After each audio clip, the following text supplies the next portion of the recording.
Hello everyone. बेटा start कर रहे हैं हम लोग प्लांट ग्रोथ डेवलपमेंट का लेक्चर नंबर 4। किसी टेक्निकल प्रॉब्लम से और थोड़ा सा बेटा हेल्थ इशू था, इस वजह से आपका लेक्चर कैंसिल करना पड़ा कल। कोई प्रॉब्लम नहीं है, आज आपको एक एक्स्ट्रा लेक्चर देके उसको कवर अप कर रहे हैं। यहाँ दो तीन चीज़ें हैं जो मैं पहले डिस्कस कर लेता हूँ। पहला बेटा, आपके लिए एक्स्ट्रा एफर्ट लेक्चर देके किया जा रहा है, तो आप इस लेक्चर को ध्यान से देखें और इस तरह की कमेंट ना करें कि सर संडे को मत दिया करो, क्योंकि बेटा आप एक चीज समझे ध्यान से, आपका सैटरडे ऑफ हुआ है इसलिए हमने आपको संडे को दिया। दूसरा पॉइंट ये है बेटा कि हम प्लांट ग्रोथ डेवलपमेंट पढ़ रहे हैं। ये 3 पार्ट में चैप्टर है। पार्ट 1 आपका हमने ग्रोथ और डेवलपमेंट पढ़ाया, फिर अब हम हॉर्मोन्स पढ़ा रहे हैं, और पार्ट 3 में 3 छोटे टॉपिक हैं, वर्नलाइजेशन, फोटो पीरियोडिज्म और सीड डोरमेंसी। क्लियर है? तो अभी हम क्या पढ़ रहे हैं? हम पढ़ रहे हैं बेसिकली आपका हॉर्मोन्स के बारे में। हॉर्मोन से काफी कुछ आता है, पर जो मैं लिख रहा हूं बोर्ड पे और समझा रहा हूं, क्वेश्चंस उसी के अराउंड आएंगे, है ना। तो आपको वो ध्यान से बनाना है। मैंने आपको कहा था कि हॉर्मोन्स को 2 पेज में आपने शॉर्ट में लिख लेना है, एक टेबल जैसी बताई थी उस तरीके से आपने उसको जरूर लिख लेना है, ठीक है। तीसरा पॉइंट ये है बेटा, तीसरा पॉइंट ये है हमारे पास कि हमने एक रिवीजन आपके लिए स्टार्ट किया था, ठीक है। उसको हम मंडे से रिज्यूम कर रहे हैं, तो मंडे से आपको ट्रांसपोर्ट इन प्लांट का एक टेस्ट आपको मिल जाएगा मंडे को, है ना। और वहां से मैं एक शेड्यूल आपको रिवीजन का दे दूंगा, क्योंकि कुछ चैप्टर्स हमारे पास कवर हो गए। और फिर ये बैच मनीष दुबे सर के पास चला जाएगा जूलॉजी के लिए। वो बहुत ही अच्छे टीचर हैं और बेसिकली जूलॉजी में उनकी काफी कमांड है, और हम लोग डिस्कस भी करते हैं कि आपके कैसे 360 आउट ऑफ 360 लाए जाएं, और इस तरह के डिस्कशन का काफी कुछ पार्ट रहता है। तो वो चीज रही। और अब एक चीज बेटा आप समझ लो ध्यान से, अब इस बैच को एक टाइम हो गया है मूव करते हुए। आप में से बहुत सारे बच्चे अब सेटल हो चुके हैं, तो क्यों ना एक प्रॉपर प्लान के थ्रू मूव करें कि भाई हमें कितना कितना पढ़ना है। जैसे मेरे पास कुछ सवाल ही आ रहे हैं कि सर जो आप डीपीपी दे रहे हो, क्या उतना करने से सिलेक्शन हो जाएगा, हमें एक्स्ट्रा सोर्स बनाना है? बेटा बिल्कुल नहीं बनाना। आपको मैं जो करा रहा हूं, आपको मैं क्या दे रहा हूं, देखो मैं आपको एग्जैक्टली डीपीपी दे रहा हूं। मेरे डीपीपी में 20 से लेके 30 क्वेश्चन हर डीपीपी में होते हैं। तो मान लो आपको 60 डीपीपी मिली या 6 मिली मान लो, तो आपके पास लगभग 150 प्लस क्वेश्चन तो ये आ गए। उसके अलावा मैं एक बड़ा डीपीपी भी दूंगा चैप्टर वाइज, जैसे मैंने रेस्पिरेशन में दिए 65 के आसपास क्वेश्चन थे, वैसा कुछ दिया, और साथ में वर्कशीट भी है, ठीक है, वो दे रहा हूं। तो ऐसे ही आपको मान लो लगभग 200 क्वेश्चंस पर चैप्टर मिल रहे हैं, ठीक है। उसके अलावा वर्कशीट भी है कुछ ना कुछ फिल इन द ब्लैंक्स वाली, तो वो मोर देन इनफ है, और मैं 100% श्योर हूं उसके बाहर नहीं जाएगा। तो आप प्लीज उसी को करो, एक्स्ट्रा कुछ करने की आपको जरूरत नहीं है। कोई सोर्स नहीं बनाना, है ना, कोई बुक नहीं बनानी। मतलब स्पेसिफिकली जैसे हम क्या करते थे पहले, हम बोलते थे कि भाई कोई बुक मान लो हमने बोले कि एमटीजी बच्चे बनाते थे, तो उसमें क्या रहता था कि मेन ये रहता था बेटा कि मान लो बनाते थे, उसमें थोड़े मुश्किल क्वेश्चन भी हैं, पर उतना मुश्किल आता नहीं है। आप समझो ध्यान से, आपका एनसीईआरटी बेस्ड आएगा, तो आपको क्या करना है, एनसीईआरटी को ही बार बार रीड करना है, उसी के अराउंड अपने कॉन्सेप्ट को समझना है। या हम लोग बोलते थे डॉक्टर अली, पर उसमें भी क्वेश्चंस बहुत ज्यादा हो गए हैं बच्चे, आपके पास उतना टाइम नहीं है। बैच ऐसा है जिसमें आपके पास टाइम की बड़ी मतलब कमी रहती है, तो आपको एक बैलेंस तरीके से पढ़ना पड़ेगा। तो आप सिर्फ डीपीपी सॉल्व करो ना, जब भी आपको जरूरत हो चैप्टर रिवाइज करने की, डीपीपी को दोबारा लगाओ। जैसे ही पूरा चैप्टर पूरा पूरा रिवाइज हो जाएगा, और एनसीईआरटी रख कर लगाया करो। तो ये चीज मैंने आपकी क्लियर कर दी। आपने सिर्फ वही लगाना है जो आपको दिया जा रहा है, ठीक है, क्लियर है। उसके साथ मैं रिवीजन पैरेलल अब चलाने वाला हूं कि मैं पैरेलल रिवीजन स्टार्ट करूंगा, वो आपने करना है। ये चीज समझ में आ रही है? पैरेलल रिवीजन हम मूव करेंगे, है ना, वो आपने करना है। और उसके साथ साथ बेटा अगर जरूरत मुझे लग रही है, मैं आपको शॉर्ट नोट्स वगैरह भी प्रोवाइड करूंगा, जो 1 पेज 2 पेज में बनाए जाते हैं। मैं 1-2 चैप्टर के आपको दे दूंगा, फिर आप खुद बना लोगे, उतना कोई बड़ा चीज नहीं है, वो भी ट्राई करेंगे। पर प्लीज मेक श्योर कि अब आप उस फ्रेम में आ जाओ कि आप कर पा रहे हो सारी चीजें। और आप में से जिन बच्चों का भी पहला, दूसरा, तीसरा लेक्चर है, उनके लिए भी बोल रहा हूं बेटा, आप में से बहुत सारे बच्चे अगर अभी जस्ट ज्वाइन किए तो एक टारगेट के साथ ही तो किया होगा ना कि हमें अब खत्म करना है। तो आप 1 महीने का टाइम ले लो। अगर आपके को 1 महीना ऑलरेडी हो चुका है, मतलब 1 महीना बैच स्टार्ट हुए हो चुका है, तो आप 1 महीने का टाइम लो, उसमें बैकलॉग भी कवर करो और करंट को भी लेके चलते रहो। इस तरीके से करोगे तो आपका 1 महीने में सारा बैकलॉग कंप्लीट हो जाएगा और आप करंट के साथ आ जाओगे।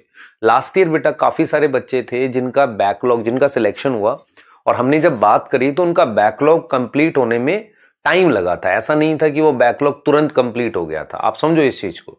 तो आपको क्लियरिटी होनी चाहिए कि बैच में आपको कितना पढ़ना है।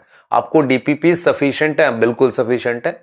फिजिक्स केमिस्ट्री के लिए मैं नहीं बोल रहा हूं क्योंकि वहां ज्यादा प्रैक्टिस चाहिए, तो वहां आपके टीचर्स बताएंगे।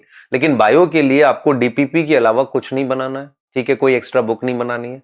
आपने एनसीईआरटीज पढ़नी है बार बार रीडिंग करने का इसलिए फायदा होता है क्योंकि वो लाइन आपको दिख जाती है एग्जाम में। आंख बंद करते हो तो वो लाइनें दिखती हैं, इसलिए हम कहते हैं एनसीईआरटी रीड करो, है ना? उसको रीड करो, उसकी रीडिंग बढ़ाओ, वो करो। अपने नोट्स पढ़ो, अगर आपने नोट्स बनाए हैं तो प्रॉपरली उनको रीड करो बार, है ना? और कोशिश करो याद करने की चीजों को, ठीक है? चलिए मूव करें आगे। इस बात के बाद हम आगे मूव करते हैं। और हमने बेटा ये चैप्टर को 3 पार्ट में बताया था।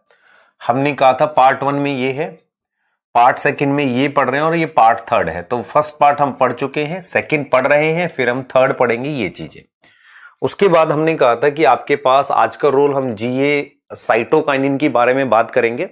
और मैं होमवर्क को लेके क्लियर करता हूं कि डीपीपी 3 और डीपीपी 4 आपको बनानी है। डीपीपी 3 और 4 बनानी है। अगर आपने अभी तक बनाई नहीं है तो बनाएंगे इनको। 3 तो पूरी बनाएंगे, 4 भी आप बनाएंगे अगर आपको अवेलेबल हो जाती है आज।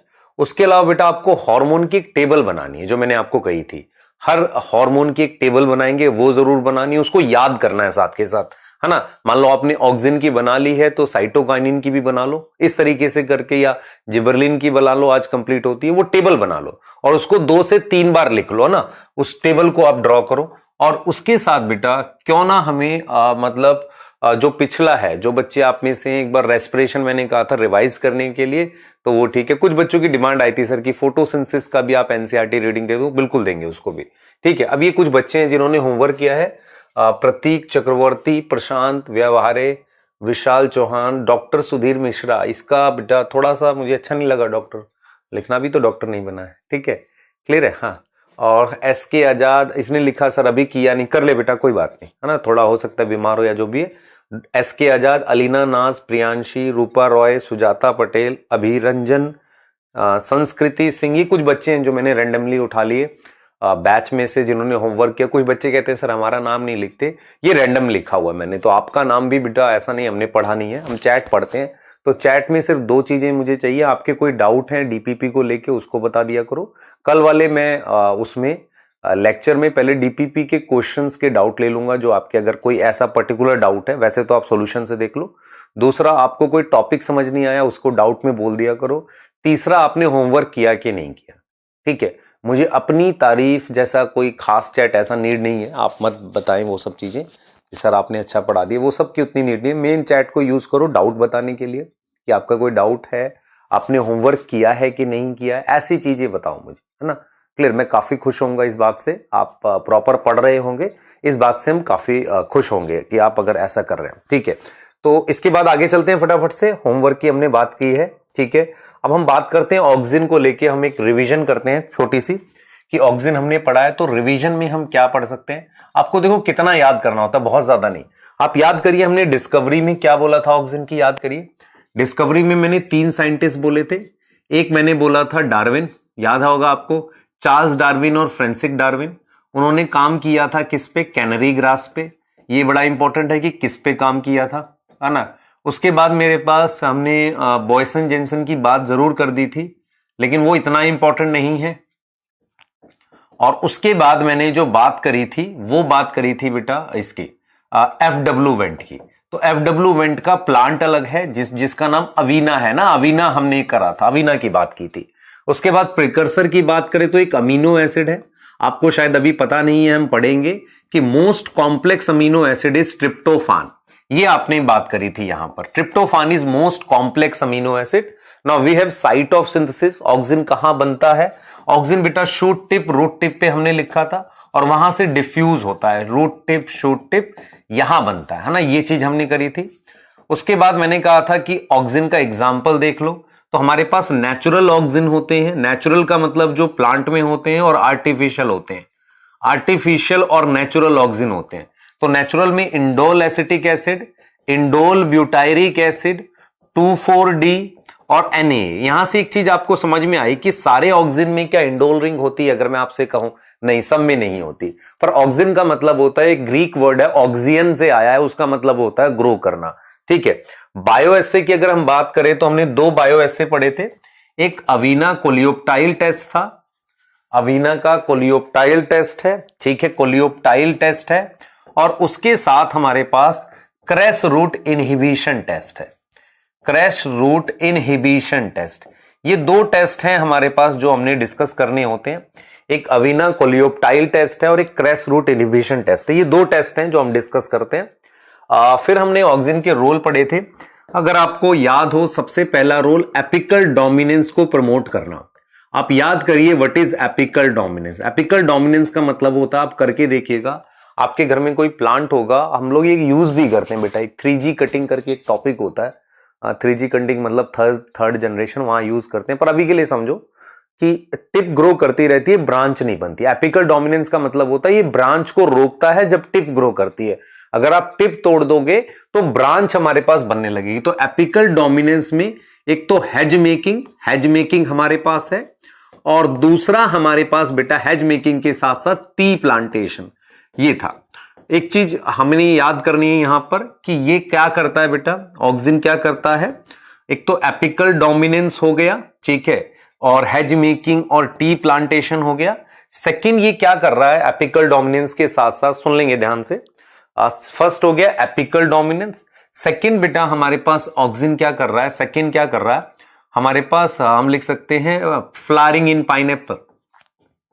फ्लावरिंग इन पाइनएप्पल, पाइनएप्पल में फ्लावरिंग कर रहा है ना, ये सेकंड रूल है, ठीक है। उसके अलावा हमने कहा था पार्थिनोकार्पी, याद करो, पार्थिनोकार्पी मतलब सीडलेस फ्रूट, है ना। और मैंने कहा था कि ऑक्सिन का लेवल इंक्रीज करता है जब ओवरी फ्रूट में डेवलप करती है।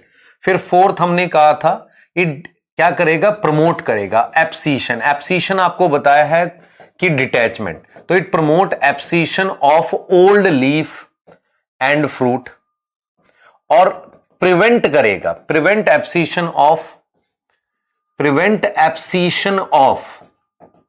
Young leaf and fruit, young leaf and fruit. आप समझे ध्यान से, ये बड़ा इंपॉर्टेंट है, यंग लीफ एंड फ्रूट, है ना, ये चीज है।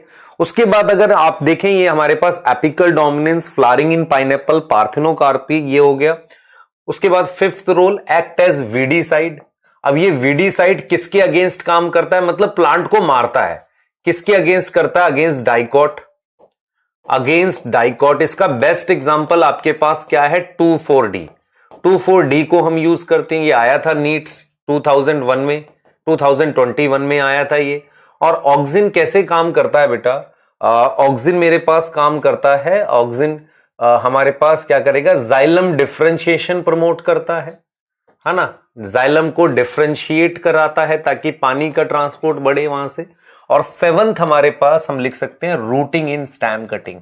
तो ये जो रूटिंग करता है स्टेम कटिंग में रूटिंग प्रमोट करता है ना। उसके अलावा जब मैंने एक्स्ट्रा रोल आपसे डिस्कस किए थे, ऑक्सिन के, तो मैंने उसमें आपको ये देखो, ये 7 रोल है, मैंने आपको बोला ऑक्सिन के 7 रोल आपको याद करने हैं। तो जब मैंने आपसे एक्स्ट्रा रोल पढ़े थे, तो एक्स्ट्रा रोल में हमने आपको एक चीज बताई थी कि एक तो मैंने आपको बोला था फोटोट्रोपिज्म और जियोट्रोपिज्म। ये क्या होता है आप देखिए ध्यान से। हमने एक आपको बताया कि auxin promote phototropism and geotropism. Geotropism और फोटोट्रोपिज्म का क्या मतलब होता है, ध्यान से सुनेंगे। मेरे पास मान लो इस तरीके से मैंने एक प्लांट बना रखा है, ऐसे ये प्लांट की टिप है मेरे पास, दिस इज प्लांट, और यहां सनलाइट पड़ रही है ऐसे। तो ऑक्सिन क्या होता है, जो अवे फ्रॉम सनलाइट, ये रीजन जो होता है, यहां ऑक्सिन की सिंथेसिस ज्यादा हो जाएगी। यहां ऑक्सिन की क्या होगी, ऑक्सिन की सिंथेसिस इंक्रीज होगी, है ना, यहां पर ऑक्सिन की सिंथेसिस बढ़ती है। और ऑक्सिन बेसिकली क्या करता है, काम होता है ऑक्सिन का कि वो सेल की लेंथ बढ़ा देता है। ऑक्सिन क्या करता है बेटा, बेसिकली ऑक्सिन क्या कर सकता है, सेल इलोंगेशन करता है। क्या करता है, सेल इलोंगेशन। तो अगर मैं सेल बड़ा कर दूं, आप खुद से देखो, खुद से दिमाग लगाओ, अगर मैं इस जगह पर सेल्स की लेंथ बढ़ा दूं, तो मुझे बताओ क्या होगा। आप कहोगे सर देखो, इधर वाले सेल्स तो इतने बड़े ही रहेंगे, लेकिन इधर वाले सेल्स की लेंथ बढ़ जाएगी ऐसे, इधर वाले सेल्स की ये लेंथ बढ़ गई। लेंथ बढ़ते ही ये क्या हो जाएगा, इस तरीके से फोल्ड हो जाएगा। ऐसे क्या हो जाएगा, ये फोल्ड हो जाएगा ऐसे, ये देख रहे हो, इस तरीके से ये फोल्ड हो गया। और ये वाला ऐसे ही रहा। तो आपको ऐसा नहीं लगा कि ये प्लांट जो है, जो प्लांट मेरे पास है, ये देखो, इस पर अगर सनलाइट पड़ती है तो ये सनलाइट की तरफ फोल्ड हो गया। आप देख रहे हो, ये सनलाइट की तरफ ऐसे फोल्ड हो गया प्लांट, क्योंकि इधर की तरफ ग्रोथ बढ़ गई सेल की। तो आप देख रहे हो इधर, तो ड्यू टू ऑक्सिन ऐसा हुआ है, ड्यू टू ऑक्सिन इधर ग्रोथ ज्यादा हो गई, इधर ज्यादा ग्रोथ है, मोर ग्रोथ है ना, मोर ग्रोथ। क्लियर हो गई बात। तो ऑक्सिन की सिंथेसिस इंक्रीज होती है, सेल इलोंगेट करता है, और मेरे पास ज्यादा ग्रोथ इधर होती है। ज्यादा ग्रोथ किधर होती है, इस साइड पे। यहां पर मेरे पास क्या होती है, यहां पर मेरे पास ज्यादा ग्रोथ होती है, ऐसे बैंड कर जाता है, उसे फोटोट्रोपिज्म कहते हैं। अब जियोट्रोपिज्म का मतलब हो गया ग्रेविटी की हम बात कर रहे हैं। तो जब हम ग्रेविटी की बात कर रहे हैं तो देखो कैसे होगा, आपको पता है कि आपके पास कोई प्लांट है ऐसे, जिसको आपने ऐसे गमले में या पॉट में रखा हुआ है। इस प्लांट में हमने इस तरीके से, प्लांट में मेरे पास ये देख रहे हो ये चीज है। अब यहां पर मेरे पास ये सेल्स हैं यहां पर। तो मैं अगर आपसे कहूं कि ऑक्सिन कहां पर बनेगा ज्यादा, आप कहोगे सर देखो प्लांट नीचे की तरफ बेंड करना है, तो ऑक्सिन मेरे पास यहां ज्यादा बनेगा, इधर इस साइड पे, ग्रेविटी के अपोजिट यहां पर। तो यहां पर ऑक्सिन ज्यादा बनेगा। अगर यहां पर ऑक्सिन ज्यादा बनेगा तो क्या होगा, आप बताओ, सोचो। ये ऐसे बेंड करेगा नीचे की तरफ, है ना, ये नीचे की तरफ बेंड करेगा। तो उससे क्या होगा, उससे ये होगा कि मेरे पास, उससे क्या होगा, मेरे पास ये चीज यहां बेंड कर जाएगी ऐसे, ये इस तरीके से क्या होगी, बेंड कर जाएगी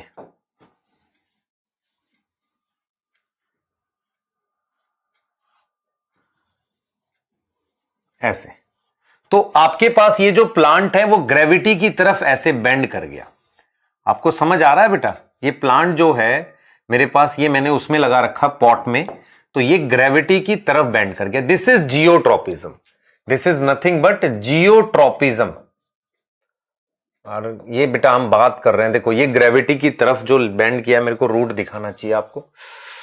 एक चीज सुनो ध्यान से, यहां पर दो चीजें मैंने एक बताने में थोड़ा सा बोल लिया। देखो ध्यान से क्या हुआ, मुझे इसको इधर बेंड करना है, देखो मुझे इसको नीचे बेंड करना है और इसको अवे बेंड करना है। तो मुझे ऑक्सिन क्या करना है बेटा, होता क्या है कि कई बार हम लोग जैसे रिकॉर्डिंग करते हैं, हाँ, तो कई बार दिमाग से ऐसा लगता है, देखो ये मैंने बना रखा है, तो मैं कहां कहां बढ़ाऊंगा समझना होगा। यहां ऑक्सिन बढ़ाऊंगा, है ना, ऑक्सिन यहां इंक्रीज करूंगा, यहां ऑक्सिन इंक्रीज करूंगा, तो ये इधर बेंड करेगा, सॉरी ऊपर बेंड कर जाएगा इधर, और यहां बढ़ाऊंगा तो नीचे। ठीक है, तो आपको ये समझ में आना चाहिए कि फाइनली जो होगी, रूट ग्रेविटी की तरफ बेंड करती है। जैसे मान लो ये प्लांट है आपके पास, ये स्टेम है, तो ये ऊपर बेंड कर जाएगी और रूट नीचे की तरफ। तो यहां पर ऑक्सिन यहां ज्यादा है, यहां ऑक्सिन ज्यादा है, यहां ऑक्सिन ज्यादा, इतना याद रखना। This is geotropism. तो रूट हमारे पास क्या है, नेगेटिव जियोट्रोपिक है, सॉरी पॉजिटिव जियोट्रोपिक है, और स्टेम आपके पास क्या है, नेगेटिव जियोट्रोपिक है। होता ही है बेटा, मैं आपको एक चीज बताता हूं। अभी ऐसा क्या रहता है कि हम लोग कई बार बिना स्टूडेंट्स के रिकॉर्ड कर रहे होते हैं, तो माइंड सडनली कहीं और चला जाता है, जिसे कहते हैं माइंड एक अचानक से ब्लॉक हो गया। तो हमें याद तो रहता ही है, तो कई बार सोचते सोचते कुछ और बोल जाते हैं या कुछ और लिख देते हैं।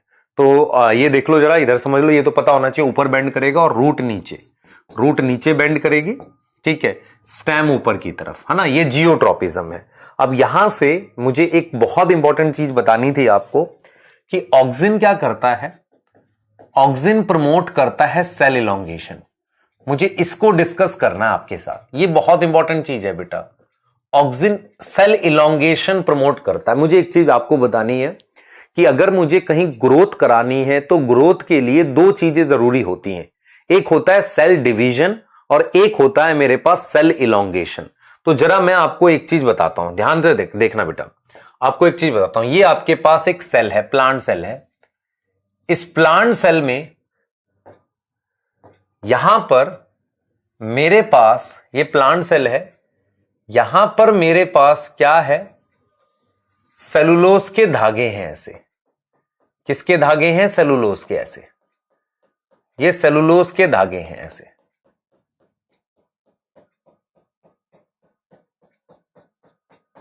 ठीक है, सेलुलोज के धागे। देखो ध्यान दो बेटा, this is plasma membrane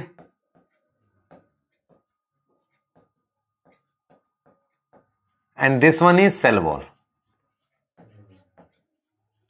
clear? Cell wall है, ध्यान दो बेटा। और इसके बीच में हमारे पास ये धागे किसके हैं? सेलुलोज के। क्या हैं ये? माइक्रोफिब्रिल है। किसके धागे हैं? सेलुलोज के धागे हैं। क्लियर है? अब देखो जरा, ध्यान देना।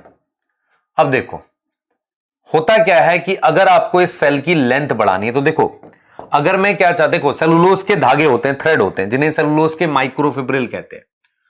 अगर मुझे किसी सेल की लेंथ बढ़ानी है तो सेल की लेंथ कैसे बढ़ाऊंगा? अगर मुझे सेल का साइज इंक्रीज करना है तो साइज इंक्रीज करने के लिए क्या क्या होना चाहिए? पहला, इसका वाटर पोटेंशियल या ऑस्मोटिक प्रेशर बढ़ना चाहिए ताकि इसमें पानी एंटर करे। तो ऑस्मोटिक प्रेशर इंक्रीज होगा तो पानी एंटर करेगा। दूसरी चीज, क्योंकि सेलुलोज के माइक्रोफिब्रिल सेल वॉल को रिजिड बनाते हैं। क्या बनाते हैं? रिजिड। रिजिड मतलब इसकी शेप चेंज नहीं होगी। तो मुझे इनको धागों को लूज करना पड़ेगा। मान लो सेलुलोज के धागे आपस में ऐसे क्रॉस लिंक है, तो मुझे कहीं ना कहीं इन धागों को लूज करना पड़ेगा। अगर आपको सेल साइज बढ़ाना है तो आपको कुछ चीजें करनी पड़ेगी। पहला, आपको एनर्जी की नीड है, तो कहीं ना कहीं स्टार्च ग्लूकोज में टूटेगा और ग्लूकोज एनर्जी बनाएगा।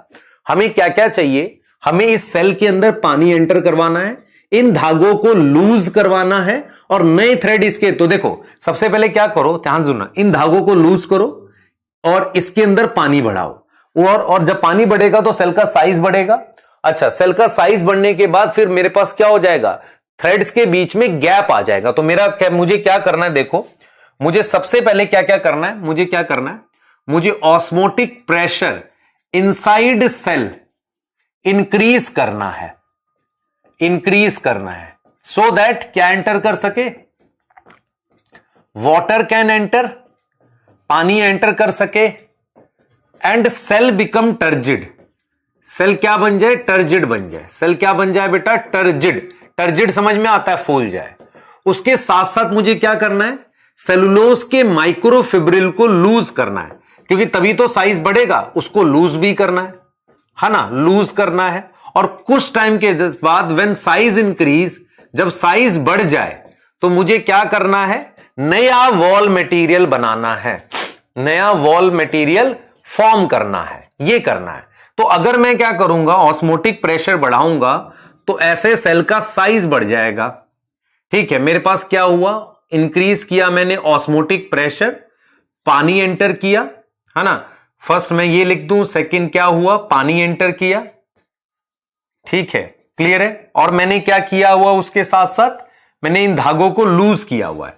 ये जो धागे थे सेलुलोज के, इनको लूज कर दिया था, है ना? ऑस्मोटिक प्रेशर, वाटर एंटर किया।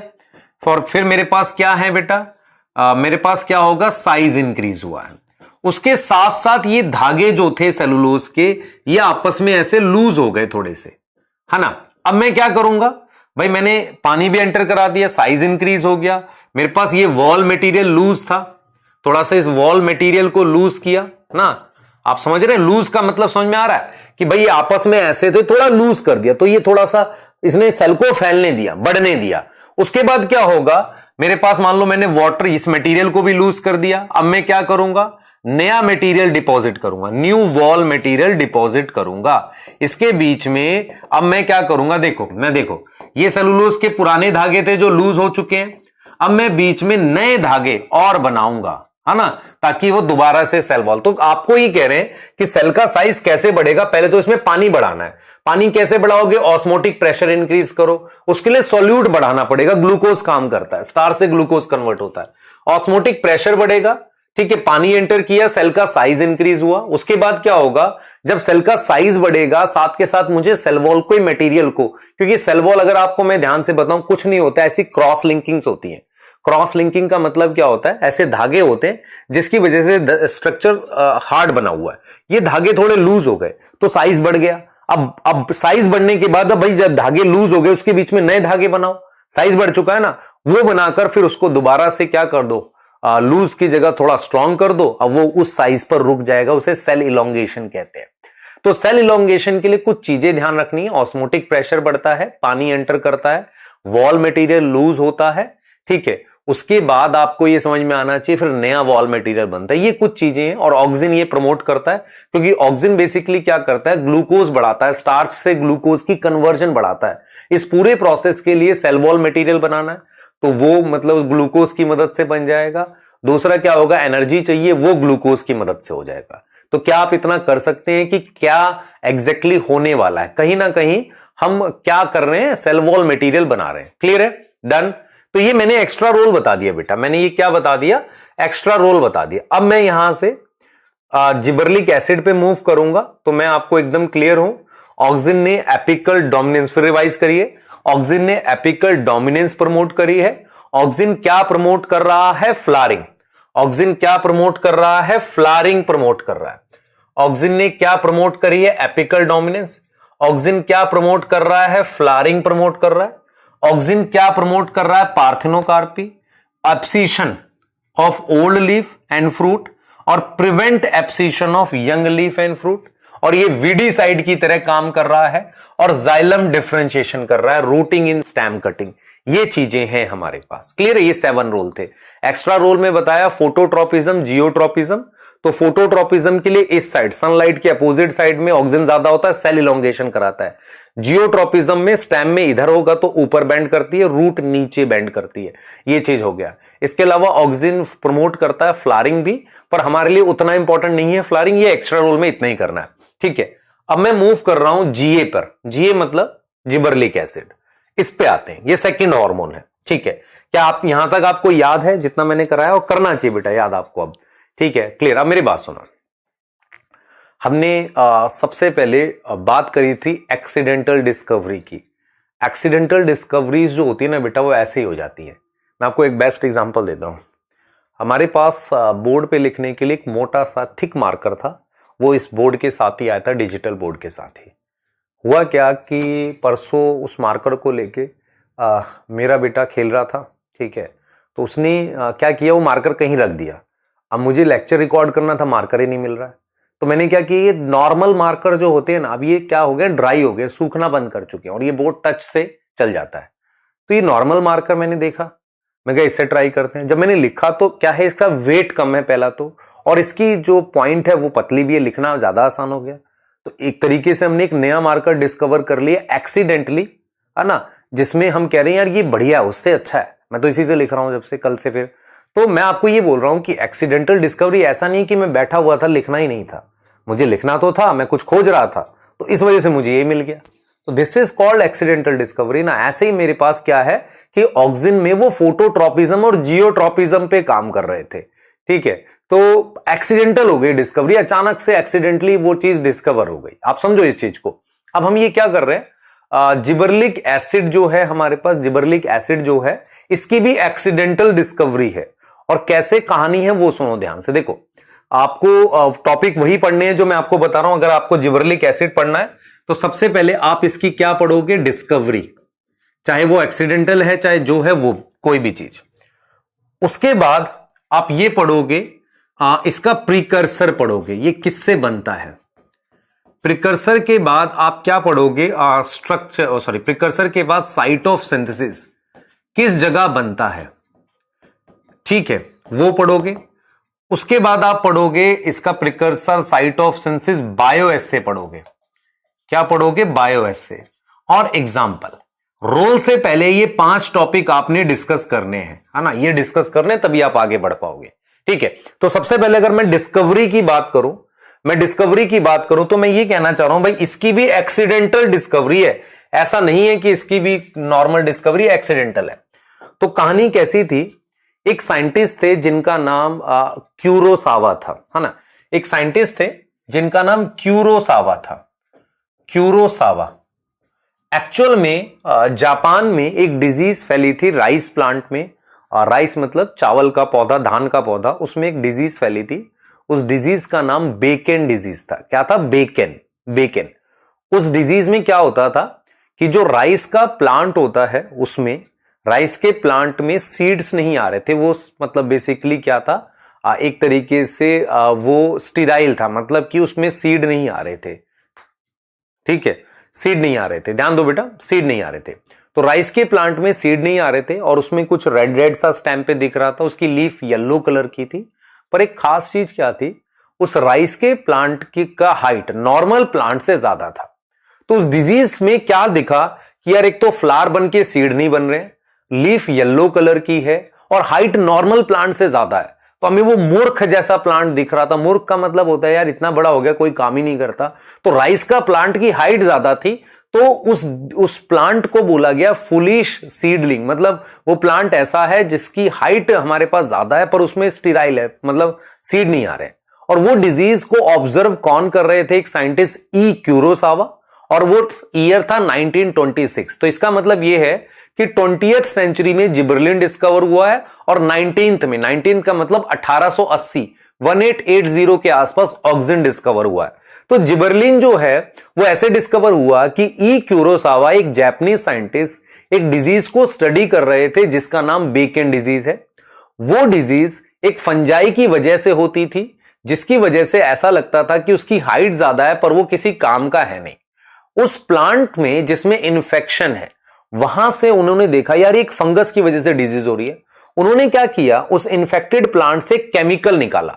नाउ दैट केमिकल को उन्होंने नाम दिया स्टीराइल फिल्ट्रेट। क्या नाम दिया?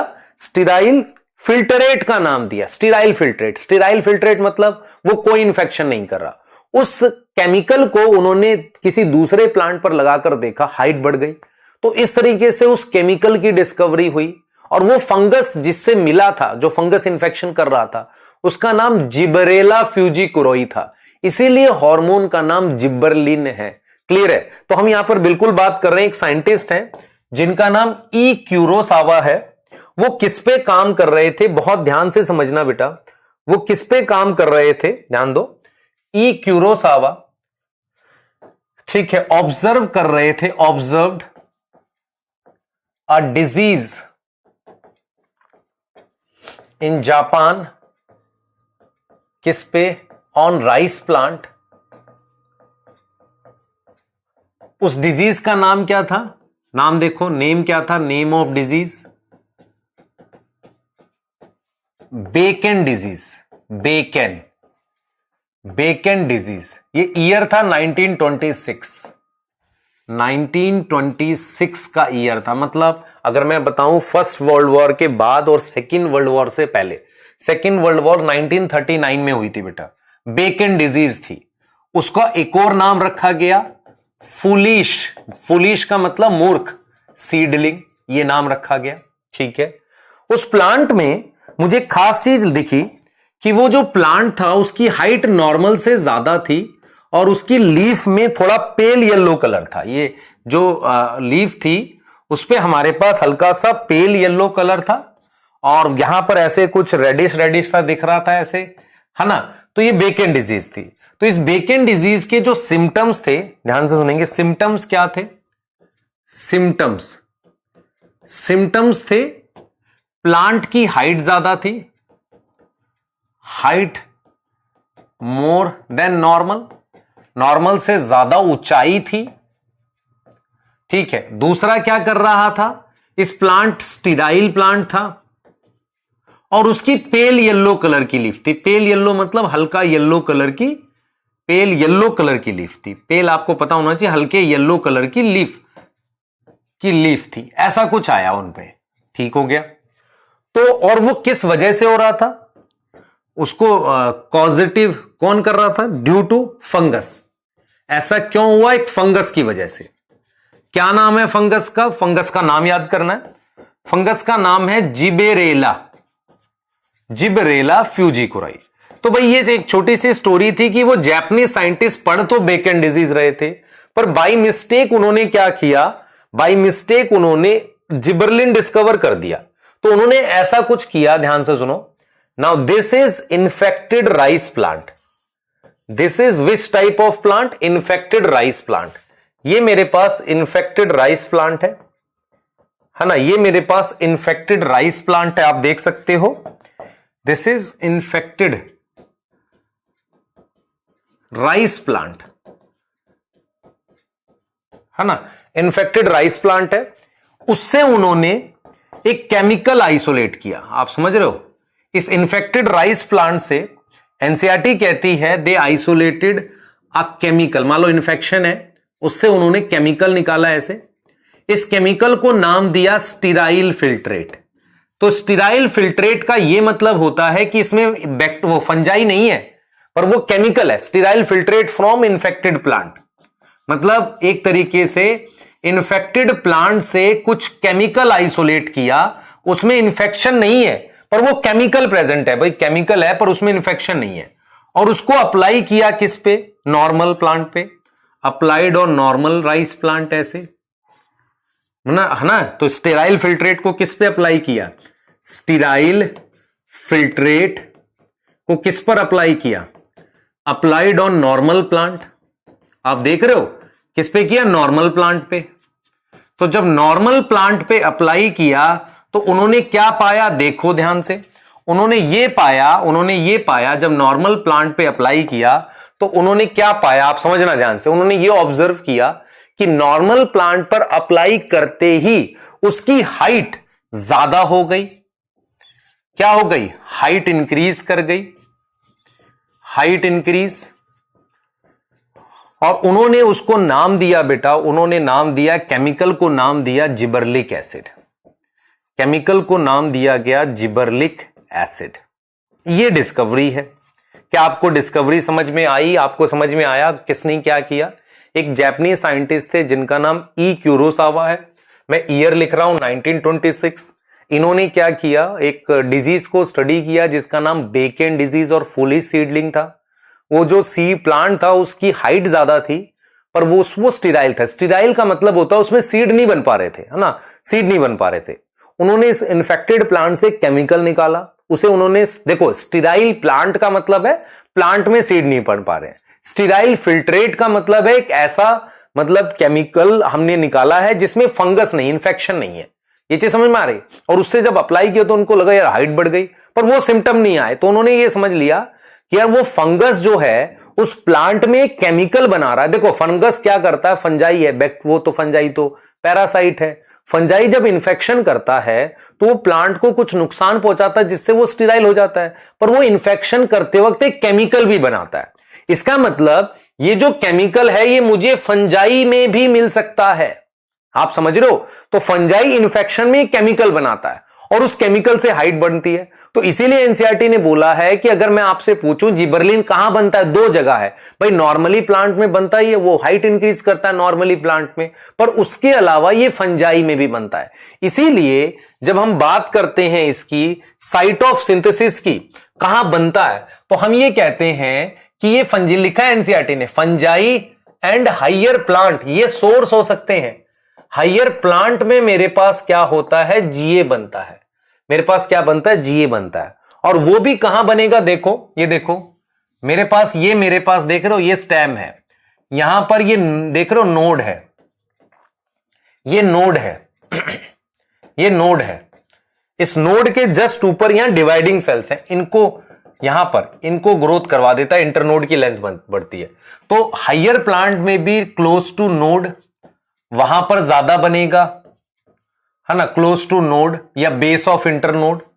बेस ऑफ इंटरनोड का मतलब समझो, इंटरनोड के बेस पर। आपको पता है नोड क्या होती है, इंटरनोड क्या होती है? This is known as internode. उसके अलावा ध्यान से सुनिए, this is site of synthesis की हम बात कर रहे हैं, this is site of synthesis.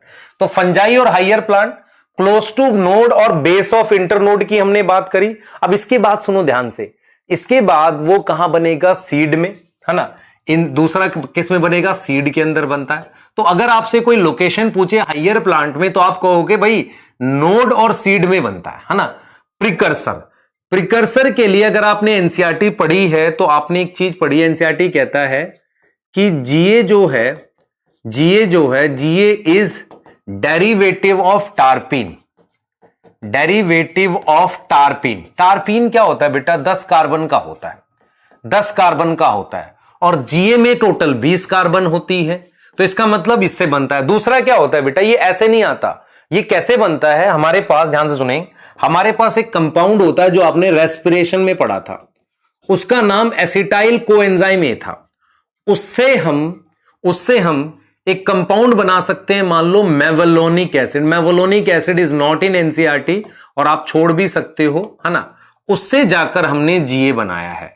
तो कहीं बीच में टारपीन बनता होगा जो 10 कार्बन का है। आप समझे ध्यान से। देखो, आपको अगर ये पता है ये 2 कार्बन है, 2 कार्बन का एसिटाइल कोए जुड़कर कई रिएक्शंस में फाइनली जीए बनाएगा, जो कि लगभग 20 कार्बन के आसपास होता है। जिबरलिक एसिड, आपको समझ आ रहा है? लगभग 20 कार्बन के आसपास होता है।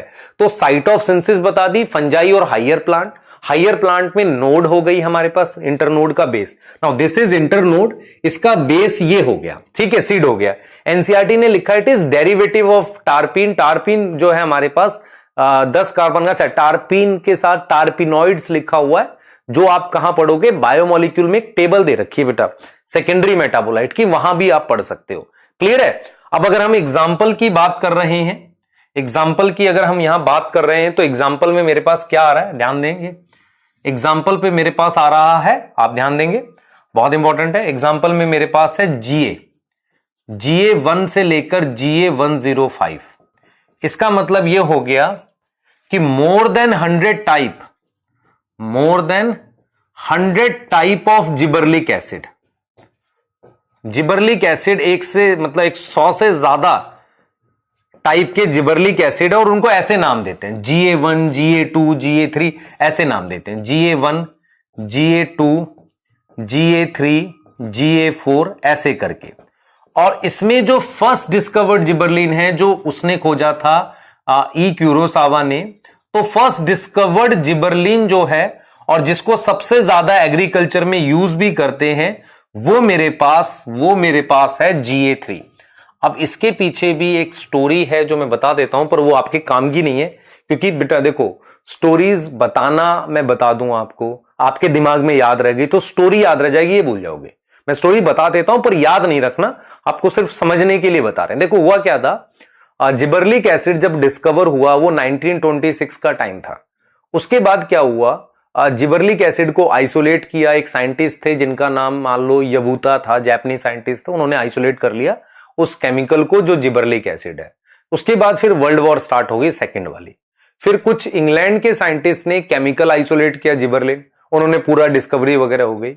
बाद में ये पता चला कि जो बेकेन डिजीज का जिबरलिन था, भाई जो इंग्लैंड के साइंटिस्ट थे उन्होंने जिबरलिन जैसे खूब सारे केमिकल आइसोलेट किए और उनका नाम दे दिया GA1, GA2, GA3 ऐसे करके। मैं रिपीट कर रहा हूं, बेकेन डिजीज की डिस्कवरी के बाद फिर एक और जापानीज साइंटिस्ट थे जिन्होंने जिबरलिक एसिड को आइसोलेट कर लिया फ्री फॉर्म में, ठीक है, क्लियर, आइसोलेट कर लिया। उसके बाद फिर सेकेंड वर्ल्ड वॉर स्टार्ट हो गई। 1945 के आसपास जब वो फिनिश हुई है तो इंग्लैंड के कुछ साइंटिस्ट ने काफी सारे जिबरलिन खोजे, जो इनका नाम ऐसे रखा GA1, GA2, GA3। जो GA3 इंग्लैंड के साइंटिस्ट ने खोजा उसका स्ट्रक्चर सेम था जो जिबरलिक एसिड बेकेन डिजीज में खोजा गया था, तो इसीलिए कहा गया कि GA3 फर्स्ट है। डिस्कवर तो पहले हो गया था, पता भले रिलेट बाद में हुआ। तो ये स्टोरी आपको नहीं करना है, इसको आपको तो सिर्फ ये समझना है कि GA3 is first discovered gibberellin. 100 से ज्यादा होते हैं। कहां मिलते हैं? फंजाई में और हायर प्लांट में। कहां बनता है बेटा? आपको बता दिया, नोड और रूट के आसपास। प्रिकर्सर क्या है? एसिटाइल कोई मैंने बताया था बायोसिंथेसिस में यूज हो सकता है, तो जिबरलिक एसिड बना सकता है। बीच में एक नाम और बोल दिया, मेवलोनिक एसिड, और ये कहीं ना कहीं 20 कार्बन के आसपास होता है, तो टारपीन के 2 मॉलिक्यूल यूज हो सकते हैं। ऐसी कुछ सोचने वाली बात है बस, ठीक है, क्लियर है। अब इसके बाद हम लोग बात कर सकते हैं बेटा, ये तो हमने ये लिख दिया इसकी site of synthesis, precursor, example.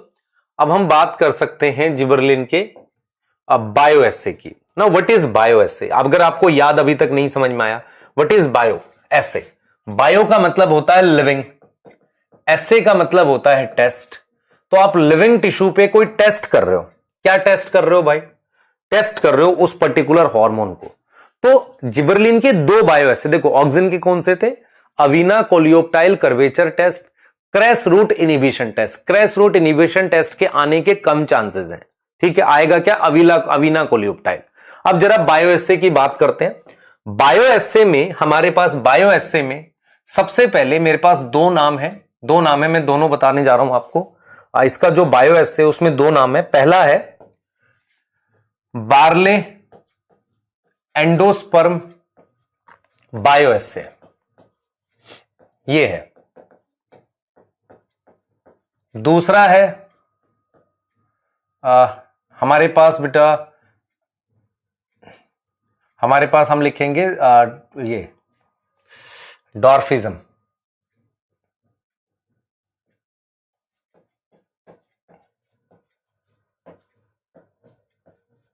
ऐसे। ये वाला देखो, पहले बार्ले वाला देखो। देखो बार्ले क्या होता है, अगर आपको पता हो, ये बार्ले का सीड है, मेज जैसा दिख सकता है। बार्ले क्या होता है बेटा, बार्ले एक मोनोकोट है। सबसे पहले तो ये समझो, इस मोनोकोट में खाना जो स्टोर होगा, इस वाले में, वो स्टार्च की फॉर्म में यहां स्टोर होता है। एक टिश्यू होता है बहुत बड़ा, उसे एंडोस्पर्म कहते हैं। खाना यहां स्टोर है। ये जो एंडोस्पर्म है, इसमें हमारे पास फूड स्टोर है। क्या स्टोर है, फूड। उसके बाद यहां पर एक लेयर है जिसको हम क्या कह रहे हैं, एलिरॉन लेयर। जिसको हम क्या कह रहे हैं, एलिरॉन लेयर कह रहे हैं। ठीक है, क्या बोल रहे हैं, एलिरॉन लेयर कह रहे हैं। तो हमारे पास बार्ले मोनोकोट है, मेरे पास एंडोस्पर्म है जिसमें खाना स्टोर है, और मेरे पास एक एलिरॉन लेयर होती है जिसमें एंजाइम प्रेजेंट होते हैं, जो इस स्टार्च को, जो स्टार्च होता है बेटा एंडोस्पर्म में, आप देख लो पहले समझ लो, एंजाइम प्रेजेंट होता है एमाइलेज। क्या प्रेजेंट होता है, अमाइलेज। आप समझे ध्यान से। मेरे पास एक टिश्यू है जिसका नाम ये एंडोस्पर्म है। इस एंडोस्पर्म में स्टार्च प्रेजेंट होता है, उसके आसपास एक लेयर है एलिरॉन लेयर। एनसीईआरटी ने लिखा है वो प्रोटीन की प्रेजेंट होती है क्योंकि उसमें एंजाइम होते हैं। और ये सीड किसका है, बार्ले का सीड। किसका सीड है, बार्ले। बार्ले क्या है बेटा, एक मोनोकोट है, इससे अल्कोहल बनती है, बार्ले का सीड है। ठीक है, अब कैसे हम मूव कर रहे हैं चीजों को, बहुत ध्यान से सुनना आप। ये बार्ले का सीड है, इसमें एंडोस्पर्म है, स्टार्च है, और मेरे पास क्या स्टोर हो रहा है, खाना स्टोर हो रहा है। और यहां पर मेरे पास कौन सी लेयर है, एलिरॉन लेयर है, जो किसकी बनी हुई है, प्रोटीन की बनी हुई है। ये चीज आपको पता होना चाहिए। और मेरे पास यहां पर कौन सा एंजाइम है, अमाइलेज है। अब कैसे सारी कहानी स्टार्ट होगी, आप सुनो ध्यान से। मैं क्या करता हूं, ध्यान से सुनो बेटा, मैं क्या करता हूं, देखो मेरे पास स्टार्च क्या है, चेन होती है ग्लूकोज की। देखो ये ग्लूकोज की पूरी चेन है, ध्यान से समझना। इस ग्लूकोज की चेन को हम स्टार्च बोलते हैं बेटा। ऐसे एक चेन होती है ग्लूकोज की, उसे हम क्या बोलते हैं, स्टार्च बोलते हैं। दिस इज स्टार्च, जिसमें ये मैं अगर जी लिख रहा हूं, this is G is glucose. इस ग्लूकोज की चेन को हम स्टार्च बोलते हैं। This is glucose.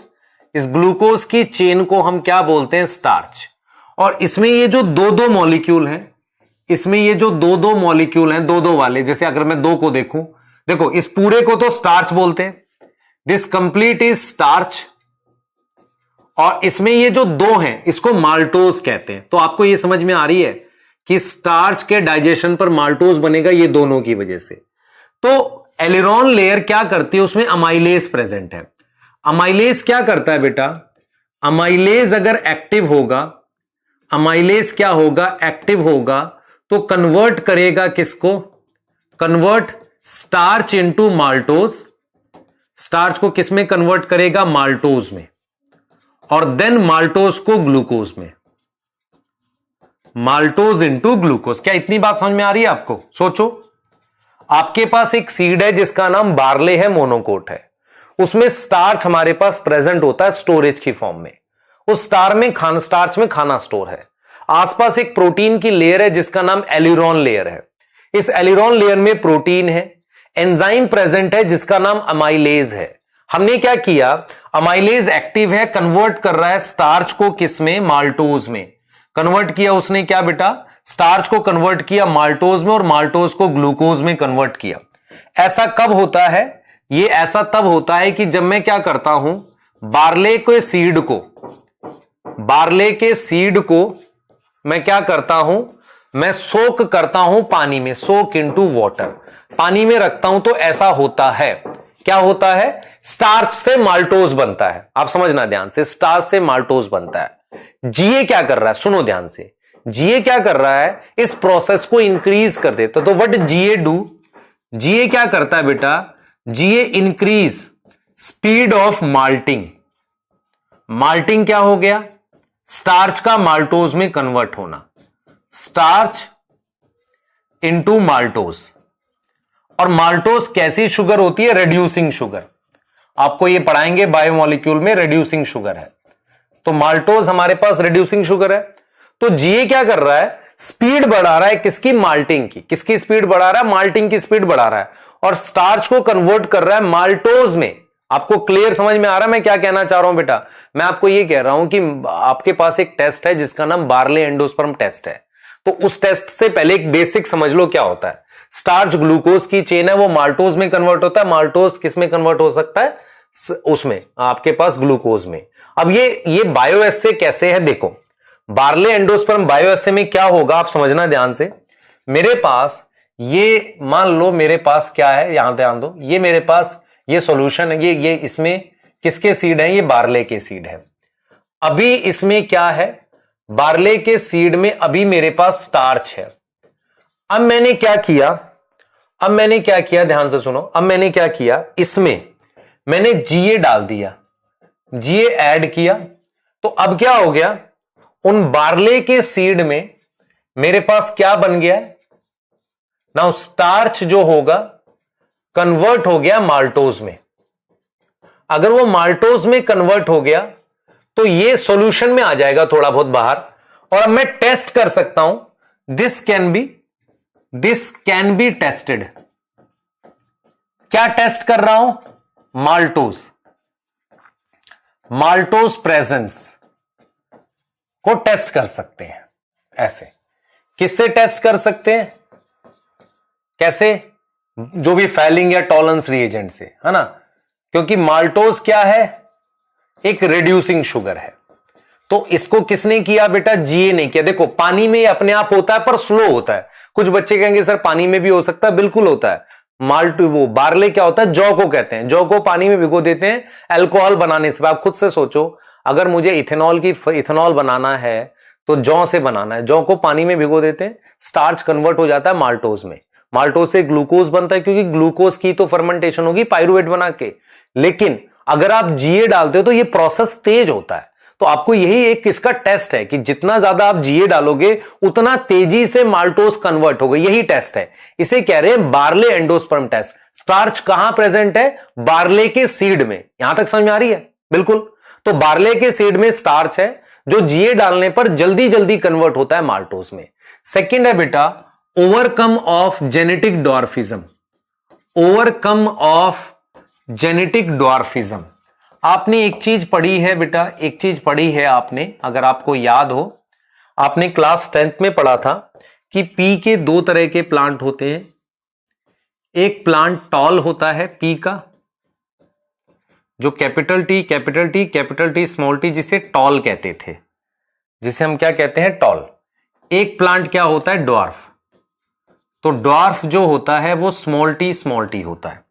ये चीज याद है आपको पी के लिए। आप इस ड्वार्फ प्लांट पर जीए दो, जीए अप्लाई करो, जब वो छोटा हो प्लांट तो उसकी हाइट बढ़ जाती है, ऐसे वो टॉल हो गया। पर ऐसा नहीं कि उसका जीनोटाइप बदलेगा, जीनोटाइप अभी भी स्मॉल टी रहेगा वो स्मॉल टी ही। इसका मतलब जीए ने क्या किया? जीए हेल्प टू ओवरकम। ओवरकम क्या मतलब होता है? बाहर आना या उससे ओवरकम होना। Help to overcome from genetic dwarfism. Genetic dwarfism समझ में आता है? ऐसा डॉर्फिज्म जो किस पे डिपेंड है? जीन्स पे, है ना। इसने किस में हेल्प करी? Help to overcome genetic dwarfism. तो आपके पास क्लियर होना चाहिए कि मैंने जीए ऐड कर दिया। जीए ने क्या किया? स्टार्च को, देखो जीए ने क्या किया, किसी ड्वार्फ प्लांट को कन्वर्ट कर दिया टॉल में। पर ये बेटा देख लो, मैं नोट लिख रहा हूं यहां पर, ओनली चेंज हुआ है जीन फिनोटाइप में, only change in phenotype. Phenotype मतलब बाहर से कैसा दिख रहा है, अभी भी उसकी जीन स्मॉल टी ही, but no change in genotype. Genotype में कोई ऐसा बदलाव नहीं हुआ। तो मेरे पास सिर्फ फिनोटाइप में बदलाव हुआ है, जीनोटाइप में कोई बदलाव नहीं हुआ। तो ये आपको क्लियर होना चाहिए कि आप देख लो ध्यान से हमने क्या किया। What is bioassay? Barley endosperm bioassay है, ठीक है, बार्ले एंडोस्पर्म बायोएसे है, और ओवरकम ऑफ डॉर्फिज्म का बायोएसे है, ठीक है, क्लियर है, ठीक। अब मेरे पास ये बार्ले है जिसको मैंने मोनोकोट की बात करी, मेरे पास एंडोस्पर्म है, और मेरे पास ये एलिरॉन लेयर जिसमें एंजाइम प्रेजेंट है, मैंने अमाइलेज की बात कर ली, ठीक है, यहां बार्ले का सीड है। क्लियर हो गई बात? ठीक है, क्लियर। अब यहां पर आ जाओ, ये देख लो जरा, मेरे पास बार्ले का सीड स्टार्च है, मैंने जीए ऐड किया है, स्टार्च कन्वर्ट हो गया किसमें? माल्टोज में, ठीक है, और ये माल्टोज कैसा शुगर है? रिड्यूसिंग शुगर है। क्लियर है? ओवरकम ऑफ जेनेटिक डॉर्फिज्म, है ना, उसको ओवरकम करे, क्या है? ठीक है, यहां तक ठीक है। हमने क्या क्या पढ़ा जीए के लिए? सबसे पहले बताओ, सोचो, सबसे पहले जीए की डिस्कवरी किसने करी? ई क्यूरोसावा ने। फर्स्ट डिस्कवर्ड जिबरलिन GA3 कहां पे मिलता है? फंजाई और हाइयर प्लांट में। दूसरा मैंने क्या कहा, कहां बनता है? नोड और सीड के आसपास। प्रिकर्सर क्या है? एसिटाइल कोए याद कर लो, या मेवलोनिक एसिड क्वेश्चन में हो सकता है, टार्पिन भी हो सकता है अगर लिखा हो क्वेश्चन में, ध्यान रखना। उसके बाद मैंने इसके दो बायोएसे बताए, नाम आएंगे, एक आएगा बार्ले एंडोस्पर्म टेस्ट या ओवरकम ऑफ जेनेटिक डॉर्फिज्म वाला, ये दो बायोएसे। उसके क्या है मेरे पास, क्या नाम है? ऑक्सिन के क्रैश रूट इनहिबिशन और अवीना कोलियोप्टाइल। क्वेश्चन कैसे आएगा? डायरेक्ट लिखा होगा bioassay for auxin is, options में से सिलेक्ट करना है, ठीक है, क्वेश्चन ऐसा आएगा। डन है? चलो अब हम बात करने वाले हैं जीए के रोल की। जैसा कि हम रोल जब हम पढ़ते हैं, मैं आपको बताया, मैंने कहा था जब भी हम रोल पढ़ेंगे तो ऐसे पढ़ेंगे ताकि आपको याद हो आसानी से। तो रोल हम किसकी बात कर रहे हैं? जीए की, इसकी बात कर रहे हैं। अच्छी बात यह है कि यहां भी जीए के 7 रोल हम लोग बात करेंगे। कितने रोल पढ़ेंगे? 7। सबसे पहला रोल जो मैं लिख रहा हूं और सब उसको एक्सप्लेन भी करेंगे। जीए क्या करता है? इंक्रीज करता है लेंथ ऑफ स्टॉक, और ध्यान से सुनेंगे, जीए इंक्रीज लेंथ ऑफ स्टॉक और एक्सिस ऑफ ग्रेप्स। इससे क्या फायदा होगा? फायदा क्या होगा? एप्लीकेशन क्या है? प्रोडक्शन बढ़ेगी। कैसे? जरा देखते हैं। ये पहला रोल है बेटा। एप्लीकेशन क्या है? Increase production. कैसे? जरा देखते हैं, ध्यान दो बेटा, क्योंकि हमें एक्सप्लेनेशन भी करनी है ना, ध्यान दो। देखो, सबसे पहले मैं जीए के रोल की जब बात कर रहा हूं, मैं आपसे ही कह रहा हूं कि मान लो ये स्टॉक है जिस पर इस तरीके से ये ग्रेप्स लगते हैं, ऐसे, दीज आर ग्रेप्स, ये ऐसे लगे हुए हैं ग्रेप्स। अगर मैं इस स्टॉक की लेंथ बढ़ा दूं तो ग्रेप्स को लगने के लिए जगह ज्यादा मिलेगी, तो उनका साइज बढ़ सकता है। और क्या साइज बढ़ने से प्रोडक्शन नहीं बढ़ेगी? तो ये मैंने एक्सिस की लेंथ, एक्सिस या इस स्टॉक की लेंथ इंक्रीज कर दी। क्या इंक्रीज कर दी? लेंथ इंक्रीज कर दी। किसने करी है ये? भाई जीए। ये जीए करता है, जिबरलिक एसिड, चाहे बाहर से अप्लाई कर दो या नेचुरली प्लांट में बनाओ।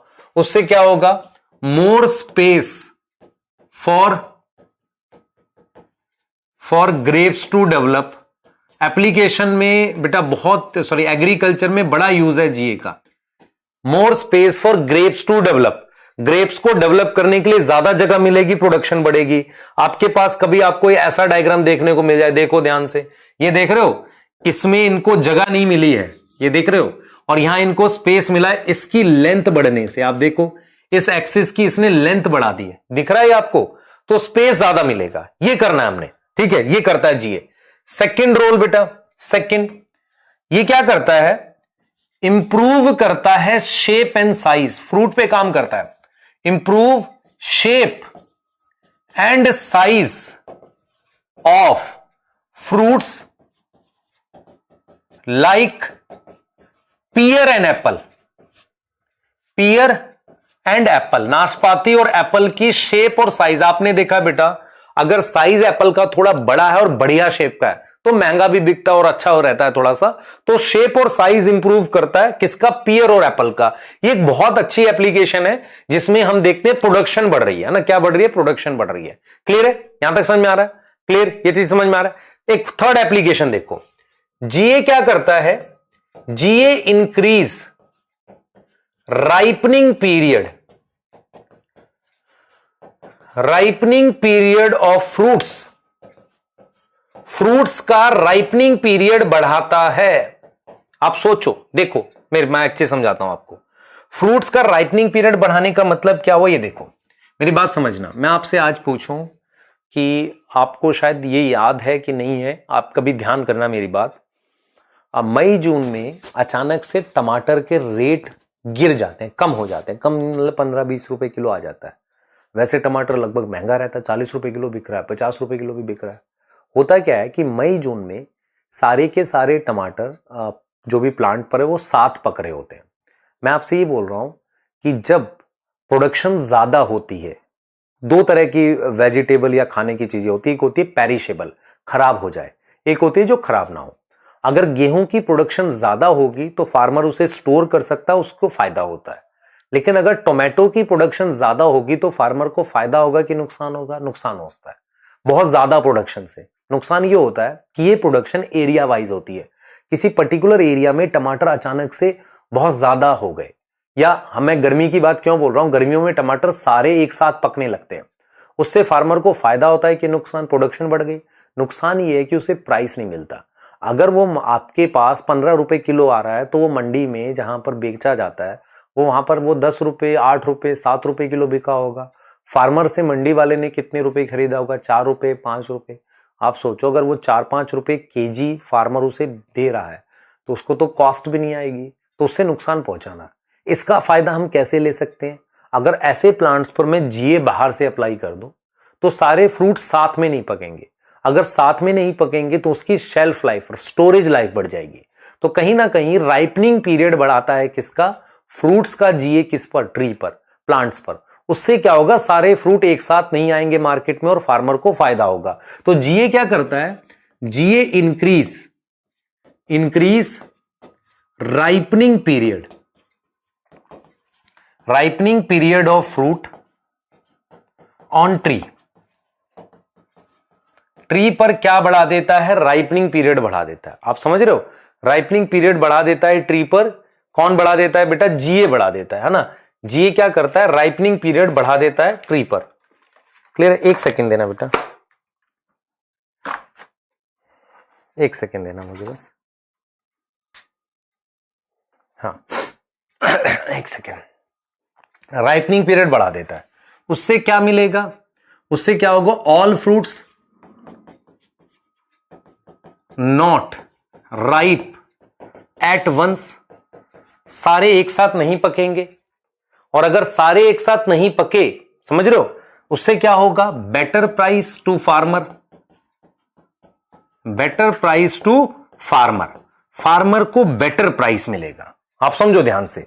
तो जीए क्या करता है, एक तरीके से राइपनिंग पीरियड बढ़ा देता है। उससे क्या होगा, सारे एक साथ नहीं पकेंगे, बेटर प्राइस मिलेगा।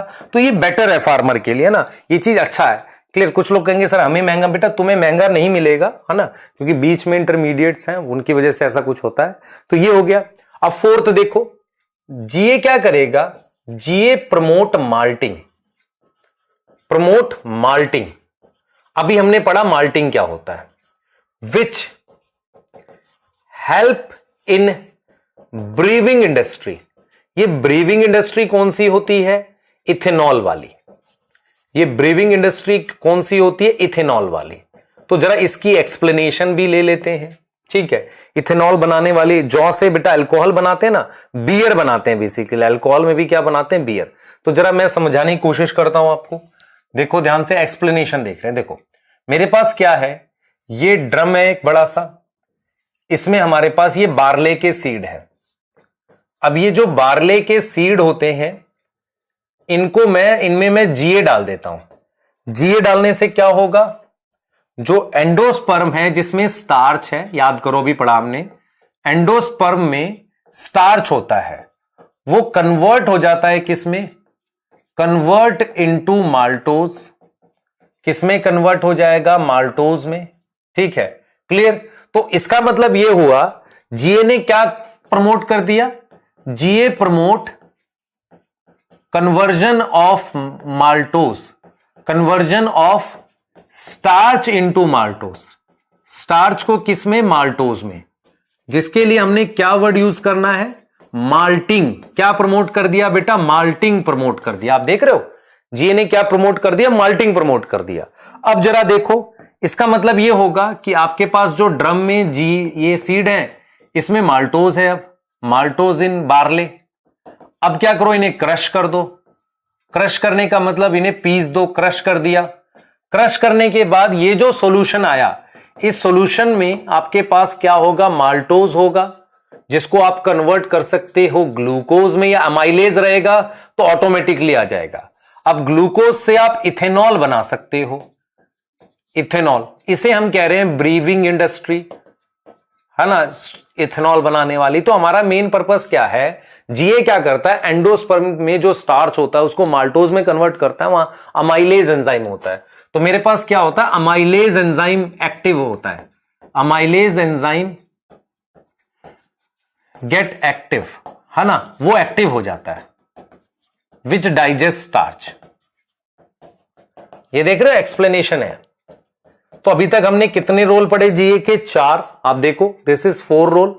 जीए increase length of stalk, shape improve कर रहा है, राइपनिंग पीरियड ऑफ फ्रूट्स। बेटा मैं फिर रिपीट कर रहा हूं, कोई शॉर्ट फॉर्म इसके निमोनिक्स प्लीज मत बनाना, क्योंकि अगर आप गलती से वहां याद नहीं आया निमोनिक्स तो आपको याद नहीं आ सकता। ध्यान से समझ लेना, याद किए हुए में लॉजिक एक चांस तो रहता है याद आएगा। निमोनिक्स अगर भूले वो याद नहीं आता है, ये भी मैं 100% श्योर हूं। तो प्लीज मेक श्योर प्रॉपर याद करो। समझा मैं रहा हूं आपको, ठीक है, और समझा रहा हूं इसलिए, नहीं तो मैं सीधे लिख देता, रोल खत्म हो जाता। मैं समझा इसलिए रहा हूं कि याद हो जाए। 5th रोल है बेटा। अब ये 5th रोल तो सिर्फ ये लिखा है, hastens, hastens juvenile phase in conifers. Conifers में ये जुविनाइल फेज क्या करता है? हास्टन करता है। इसका क्या मतलब है? What is meaning of hastens? Hastens juvenile phase, इसका मतलब समझो। देखो इधर, इधर देखो, मेरे पास आपको सबको पता है व्हाट इज कॉनिफर्स। मैं लिख रहा हूं यहां पर बेटा हास्टन्स, एक रोल लिख रहे हैं हम लोग, हास्टन्स जुविनाइल फेज इन कॉनिफर, है ना। जुविनाइल फेज इन कॉनिफर को क्या करेगा? हास्टन करेगा, फास्ट करेगा। तो जरा देखो, व्हाट आर कॉनिफर्स। आपको पता है कि ऐसे ट्रीज होते हैं पहाड़ों पर, माउंटेन रीजन पर ऐसे ट्रीज होते हैं, ये वाले जो जिम्नोस्पर्म होते हैं। ये वो जिम्नोस्पर्म है जिनको हम कॉनिफर कहते हैं, जो कोन जैसे दिखते हैं। इनमें कौन आता है बेटा? इनमें पाइनस आता है और सेड्रस आता है। नॉर्मल जिंदगी देखो इनकी क्या है। नॉर्मली क्या होता है, ध्यान से समझना। नॉर्मली इनमें क्या होता है? नॉर्मली जो वेजिटेटिव फेज होता है, वेजिटेटिव फेज, जिसका एक और नाम है जुविनाइल फेज, जिसका एक और नाम क्या है? जुविनाइल फेज है, वो लगभग 15 से 20 साल का होता है। फिर उसमें कोन डेवलप होते हैं। बेटा इनमें फ्लावर्स तो होते नहीं जिम्नोस्पर्म ना, कोन डेवलप होते हैं। फिर कोन के अंदर सीड आते हैं। आपको समझ आ रहा है? नॉर्मली 15 से 20 साल के बाद इसमें सीड बनते हैं। जब प्लांट बोया जाता है, ग्रो करता है, 15 से 20 साल लग जाते हैं। लेकिन अगर मैं जीए अप्लाई कर दूं इनमें, अगर मैं क्या करूं, जीए अप्लाई कर दूं, तो क्या होगा? जीए अप्लाई करने से इनका जो जुविनाइल फेज है वो छोटा हो जाएगा, जुविनाइल फेज शॉर्ट हो जाएगा। तो एक तरीके से इसको फास्ट करा दिया। तो 7 से 8 साल में मेरे पास क्या आ जाएंगे? कोन आ जाएंगे और उससे सीड मिल जाएंगे। एक्चुअल में क्या होता है, पाइनस की एक स्पीशीज होती है जिसके सीड को खाया जाता है, चिलगोजा कहते हैं। अब पाइनस मान लो 15-20 साल बाद चिलगोजा मिले, अच्छा थोड़ी है, जल्दी मिलना चाहिए। तो वेजिटेटिव फेज का मतलब होता है प्लांट की ग्रोथ तो हो गई, पर वो टाइम लेता है उसके कोन में फ्रूट, वो सीड बनाने में। फ्रूट तो आएगा नहीं क्योंकि जिम्नोस्पर्म है। तो वो टाइम कौन डिक्रीज कर रहा है? जीए डिक्रीज कर रहा है। इसलिए एनसीईआरटी लिखती है हास्टन्स, हास्टन्स मतलब increase speed of juvenile phase, है ना। कौन कर रहा है? जीए। क्लियर है? तो मुझे अर्ली सीड मिल जाएगा, मेरे लिए फायदे की बात है ना, चिलगोजा खा लेंगे। ठीक है। सिक्स्थ देखो, sixth increase length of internode, internode की लेंथ बढ़ा रहा है। आप समझ रहे हैं? Increase length of internode. एक सेकंड देना बेटा, मुझे एक सेकंड देंगे।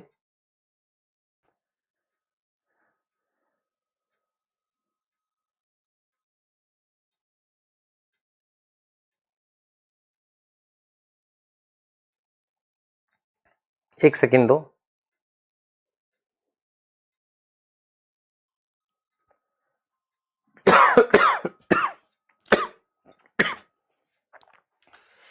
शुगर केन, गन्ने में ये लेंथ बढ़ा रहा है और 20 ton per hectare production increase करता है। देख लो, ये 20 टन वाली बात तो नहीं चाहिए आपको, ये तो एक डाटा है, जो आप चाहो तो कर लो, नहीं करो देख आपकी मर्जी। देखो अब जरा समझना, ये शुगर केन है, मैंने कहा था बेस ऑफ नोड पर होती है। This is internode, this one is node, this one is node and this one is internode. क्या हुआ? इंटरनोड की क्या बढ़ गई? लेंथ इंक्रीज हो गई। आप समझ रहे हैं? तो क्या प्रोडक्शन नहीं बढ़ेगी? ये लेंथ इंक्रीज हो गई और उससे वेट इंक्रीज। देखो लेंथ इंक्रीज होगा तो इसका मतलब मोर शुगर, मोर सुक्रोज, ज्यादा चीनी मिलेगी, मोर शुगर, है ना।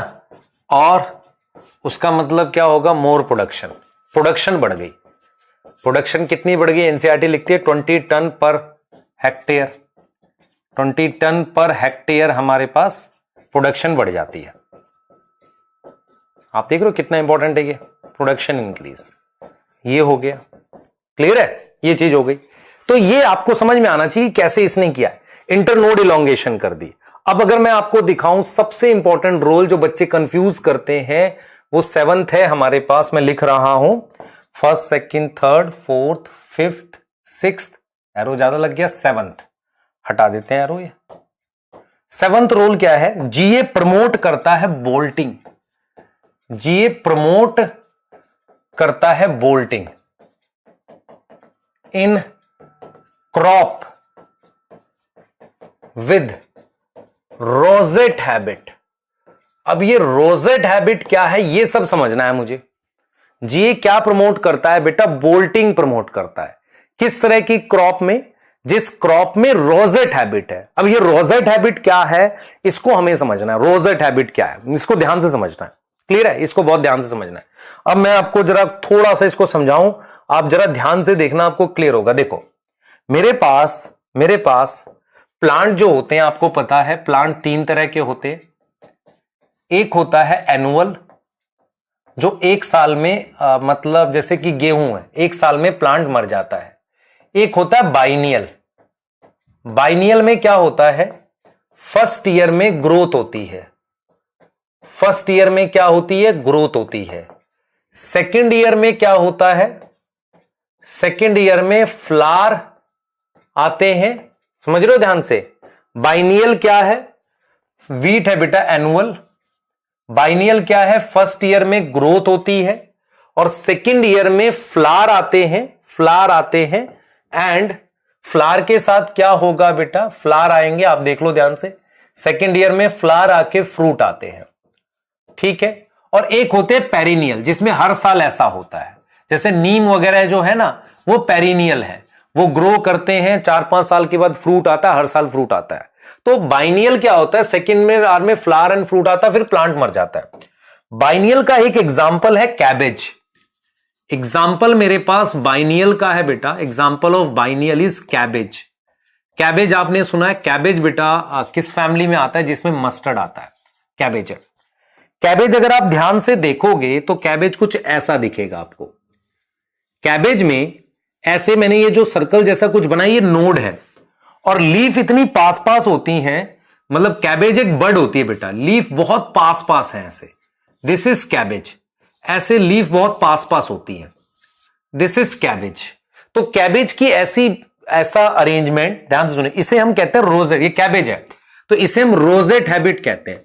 रोजेट का मतलब होता है कि मेरे पास कुछ ऐसा गोल सा ऐसा स्ट्रक्चर बन गया रोजेट।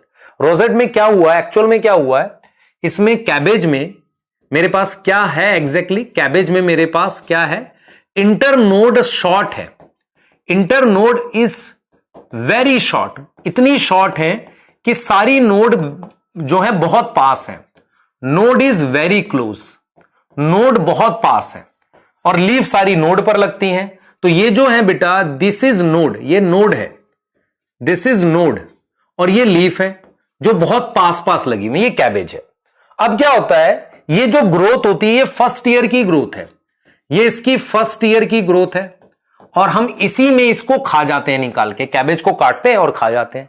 कैबेज आपको पता है पत्ता गोभी को कहते हैं, उसमें नोड बहुत पास पास होती है तो सारी लीफ एक दूसरे से एकदम चिपकी हुई है, ठीक है।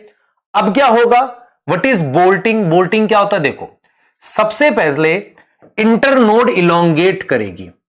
इंटरनोड इलोंगेट का क्या मतलब है, बढ़ना, है ना। आप में से बेटा किसी को एनुअल का मतलब समझो, प्लांट एक साल ग्रो करके फ्रूट बना के मर जाता है। बाइनियल का मतलब होता है पहले साल ग्रो करेगा, सेकेंड ईयर में फ्रूट बना के मर जाएगा। कैबेज, कैरेट, ये सब क्या है, बाइनियल प्लांट है। कैबेज क्या होता है, फर्स्ट ईयर में ग्रो करता है, लीफ इतनी पास पास है क्योंकि जो नोड पर लीफ लगती हैं, आप हमेशा याद रखना नोड पर लीफ लगती हैं, इंटरनोड है नहीं, तो सारी नोड बहुत पास आ गई हैं।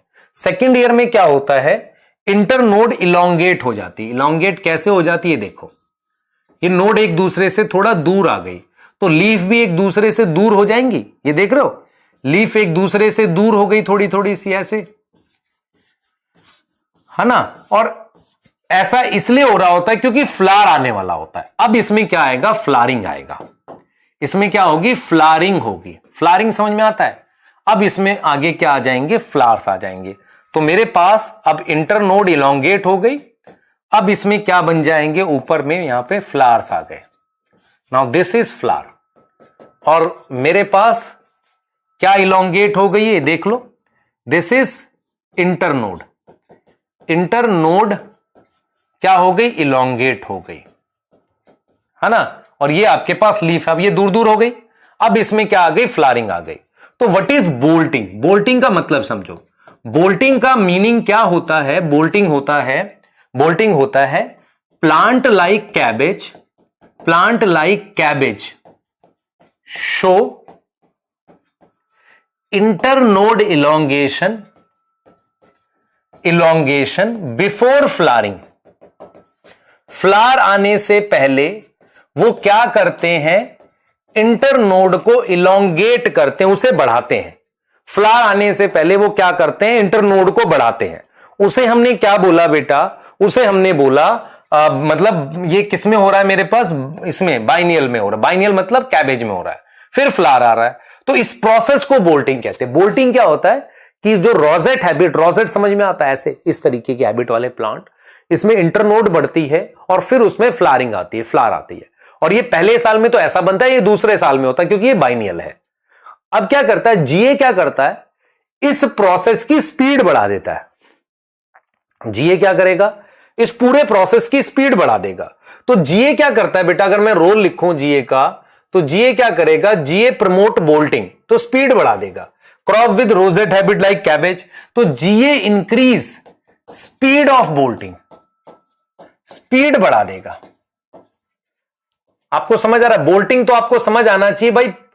कैबेज वगैरह में ऐसा होता है, अगर मैं आपको दिखाऊं कैबेज का प्लांट आपने देखा हुआ है, लेकिन बोल्टिंग देखो फ्लावर आने से पहले वो ऐसा हो जाता है, देख लो, ये देख लो, लीफ ये ऐसे दूर दूर हो जाएगी, या आप उस ये जैसे लीफ दूर दूर हो गई फिर इसमें ये आ गया, क्लियर है, ऐसे हो जाएगा। तो ये कैबेज के देखो, इसमें सरसों जैसे फ्लावर आते हैं, तो ये सरसों वाली फैमिली में आता है।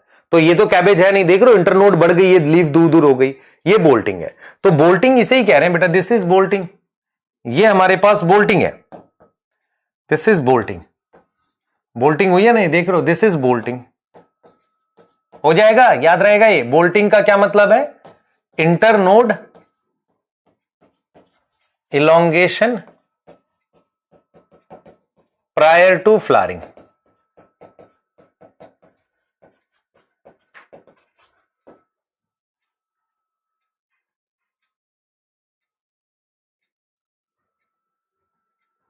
क्लियर है? तो ये जीए के लिए हो गया। अब ये जीए के मेन रोल बताए मैंने। अगर आपसे कोई कहे कि एक्स्ट्रा रोल क्या है, जरा देखते हैं। एक्स्ट्रा रोल भी है कुछ जीए का, बिल्कुल है।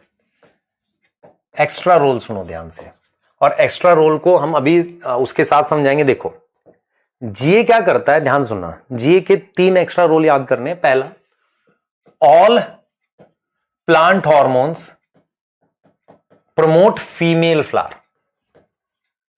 Hormone promote female flower.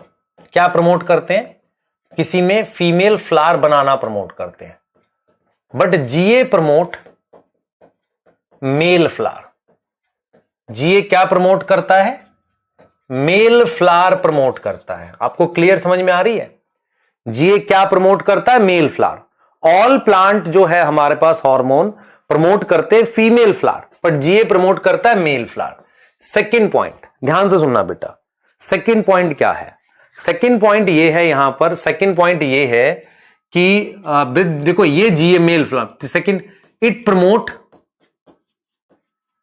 Effect of vernalization. ये बेटा हम पढ़ेंगे डिटेल में। वर्नलाइजेशन क्या होता है, कोल्ड ट्रीटमेंट, इसको कहते हैं कोल्ड ट्रीटमेंट, है ना। इसको हम डिटेल में पढ़ेंगे, कोल्ड ट्रीटमेंट, इसे वर्नलाइजेशन कहते हैं। थर्ड क्या है, it promote flowering in long day plant. Long day plant में फ्लावरिंग प्रमोट करता है। लॉन्ग डे शॉर्ट डे क्या होता है, ये डिटेल में पढ़ेंगे। तो ये वो एक्स्ट्रा रोल है जो एनसीईआरटी में नहीं है और आपको आने चाहिए। ये मैंने आपको बताया है, ये ध्यान से करने हैं आपने। क्लियर? इसके बाद बेटा हम लोग मूव कर सकते हैं एक और हार्मोन में जिसका नाम साइटोकाइनिन है। क्या है, साइटोकाइनिन। अगर मैं आपको साइटोकाइनिन के लिए बताऊं तो मुझे सेम चीज पढ़नी है। मुझे सबसे पहले क्या पढ़नी है, इसकी डिस्कवरी पढ़नी है। फिर क्या पढ़नी है, इसकी साइट ऑफ सिंथेसिस पढ़नी है। फिर क्या पढ़ना है, इसका प्रीकर्सर पढ़ना है। फिर क्या पढ़ना है, precursor site of synthesis bioassay पढ़ना है। और उसके अलावा इसकी कोई टाइप है वो पढ़ना है। जैसे ऑक्सिन में मैंने नेचुरल सिंथेटिक पढ़ा, जीए में मैंने जीए 1 2 3 4 पढ़ा। साइटोकाइनिन अकेला बेसिक हार्मोन है, इसको हम बेसिक हार्मोन मानते हैं, बाकी सारे एसिडिक हैं। ये बेसिक हार्मोन है। और जैसा कि आपको पता होना चाहिए, किसी भी सेल में, ये सेल है मेरे पास, सेल है मेरे पास, सेल में ये न्यूक्लियस है, तो मेरे पास पहले सबसे पहले न्यूक्लियस डिवाइड होता है ऐसे, ये न्यूक्लियस डिवाइड हो गया। उसके बाद एक प्रोसेस होता है जिसे साइटोकाइनेसिस कहते हैं। साइटोकाइनेसिस, ये क्लियर है, साइटोकाइनेसिस। तो साइटोकाइनिन कहीं ना कहीं साइटोकाइनेसिस प्रमोट करता है। साइटोकाइनेसिस को क्या करता है, प्रमोट करता है। क्लियर है, क्या प्रमोट करता है, cytokinesis. What is cytokinesis? Cytokinesis is basically, it is part of cell division. It is part of cell division. तो कहीं ना कहीं अगर मैं आपसे बोलूं कि साइटोकाइनिन क्या करता है, साइटोकाइनिन प्रमोट करता है सेल डिवीजन। क्या करता है, प्रमोट करता है सेल डिवीजन को। आ रहा है समझ? बताओ। देखो मेरे पास क्या है, 2 हार्मोन है। ऑक्सिन लेंथ बढ़ाता है, ये डिवाइड करता है, वो लेंथ बढ़ाता है, डिवाइड करता है। इसीलिए जब भी सेल को डिवाइड करना है बार बार, मुझे दोनों हार्मोन साथ चाहिए, ऑक्सिन और साइटोकाइनिन। ये हमने कहां पढ़ा था, रूट नोड्यूल में। रूट नोड्यूल में बताया था मैंने कि ऑक्सिन और साइटोकाइनिन मुझे क्या चाहिए, साथ चाहिए। क्लियर है? तो एक बार जरा इसकी फटाफट से डिस्कवरी देखते हैं और फिर इसके बारे में पढ़ेंगे। जरा देखें एक बार डिस्कवरी, देखो क्या है बेटा, ध्यान से सुनना मैं जो आपको बताऊंगा। देखो मेरे पास एक साइंटिस्ट थे जिसका नाम स्कूग था, और वो किस पे काम कर रहे थे, वर्किंग ऑन टिश्यू कल्चर। देख रहे हो, ये भी एक्सीडेंटल है। वो टिश्यू कल्चर पे काम कर रहे थे। और वो कैसे काम कर रहे थे देखो, ये टोबैको प्लांट है मेरे पास, ये टोबैको प्लांट की स्टेम है मेरे पास। ये किसकी स्टेम है? टोबैको प्लांट की स्टेम है। देखो डिस्कवरी कैसे हुई थी। इसके सेंटर में कुछ सेल्स होते हैं जो पैरेनकाइमा सेल्स होते हैं, इन्हें पिथ कहते हैं। यहां सेंटर में सेल्स होते हैं, इन सेल्स को हम क्या बोलते हैं? पिथ। पिथ क्या होते हैं बेटा? पैरेनकाइमा सेल्स होते हैं। आपको अगर अभी नहीं पता पिथ क्या है तो सिर्फ इतना याद करो, पैरेनकाइमा सेल जो है मेरे पास किसमें? In centre of stem. Centre of stem में मेरे पास सभी डाइकोट स्टेम में होते हैं। टोबैको प्लांट की ली थी हमने, स्टेम में पिथ होती है। इन्होंने क्या किया, पिथ के सेल्स को ऐसे कल्चर मीडियम में डाला स्कूग ने। ये पिथ के सेल्स हैं। ये किसके सेल्स हैं? पिथ के सेल्स हैं, जो किसमें रखे गए? कल्चर मीडियम में। ध्यान से सुनना, कल्चर मीडियम में पिथ के सेल्स रखे गए। अब देखो इन्होंने क्या देखा, इसमें इन्होंने ऑक्सिन लिया हुआ था, ऑक्सिन प्रेजेंट था पहले से, और मेरे पास कौन से थे? पिथ के सेल्स थे। तो इन्होंने बोला कि सेल डिवीजन तभी प्रमोट होगी, cell division is promoted when pith of tobacco kept in auxin, अगर उसको ऑक्सिन के साथ रखा हुआ है, प्रोवाइडेड विद, उसको क्या दिया जाए? उसको ऑक्सिन के साथ कुछ और देना पड़ेगा। वो कुछ और क्या? देखो कुछ और क्या है? Provided with coconut water, coconut का पानी दिया जाए, या ईस्ट का एक्सट्रैक्ट दिया जाए। मान लो आपको पता है ईस्ट जो होता है जिससे बिस्किट ब्रेड बनाते हैं, उसको पीस के वो दिया जाए, कोकोनट का पानी दिया जाए, या मेरे पास कैम्बियम, कैम्बियम पता है डिवाइडिंग सेल होते हैं, मैंने पढ़ाया था, कैम्बियम दिया जाए, कैम्बियम के सेल्स को दिया जाए, एक्सट्रैक्ट मान लो, है ना, उसको दिया जाए। इन तीनों में से कुछ भी दिया जाए यहां पर, है ना। यहां पर मान लो मैंने कोकोनट वाटर लिख दिया ना। कोकोनट वाटर साइटोकाइनिन देता है। क्या देता है? साइटोकाइनिन देता है।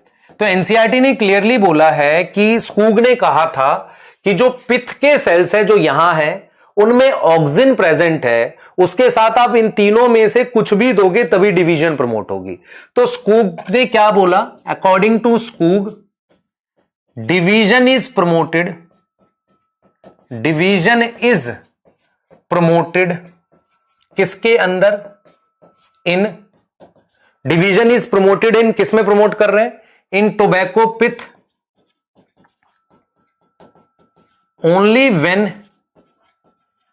Only when it is supplemented with, only when it is supplemented with oxygen and coconut water, कुछ भी ले लो, ईस्ट एक्सट्रैक्ट ले लो, या कैम्बियम डिवाइडिंग सेल, इनको दो, वहां से साइटोकाइनिन मिलता है। ये समझ में आ रहा है? फिर इसके बाद एक साइंटिस्ट थे जिनका नाम मिलर था। मिलर ने क्या किया? मिलर ने क्या किया? हुआ ये था, एक्सीडेंट ऐसे हुआ था कि ये लोगों ने, एक फिश थी, ध्यान से देखो, मिलर ने क्या किया ये देखो जरा, एक फिश थी, इस फिश का नाम था हैरिंग, ये हैरिंग थी। इसका इन्होंने, जो स्पर्म होता है, स्पर्म एक सेल होता है, हैरिंग का स्पर्म एक सेल होता है, उस सेल का डीएनए आइसोलेट किया हुआ था। इस सॉल्यूशन में क्या था? डीएनए था, DNA from herring sperm, DNA herring sperm, वो आइसोलेट था। यहां से इन्होंने क्या किया? इन्होंने देखा कि मेरे पास ये टिश्यू है, ये मान लो ये प्लांट टिश्यू है। तो प्लांट टिश्यू में जब इन्होंने ये डाला, तो ये मैं लिख रहा हूं इस बात को, in plant tissue this DNA promote division, DNA from herring fish promote division क्या प्रमोट कर रहा है? डिवीजन। डिवीजन मतलब सेल को डिवाइड कर रहा है। तो मेरी बात समझो ध्यान से, मिलर ने क्या करा, इसमें से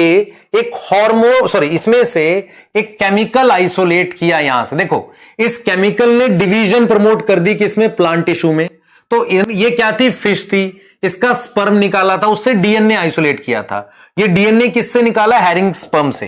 तो इन्होंने क्या किया? फ्रॉम दिस डीएनए काइनेटीन जो कि एक साइटोकाइनिन है, उसको आइसोलेट किया गया, आइसोलेट हुआ, ठीक है, जो कि फर्स्ट साइटोकाइनिन था।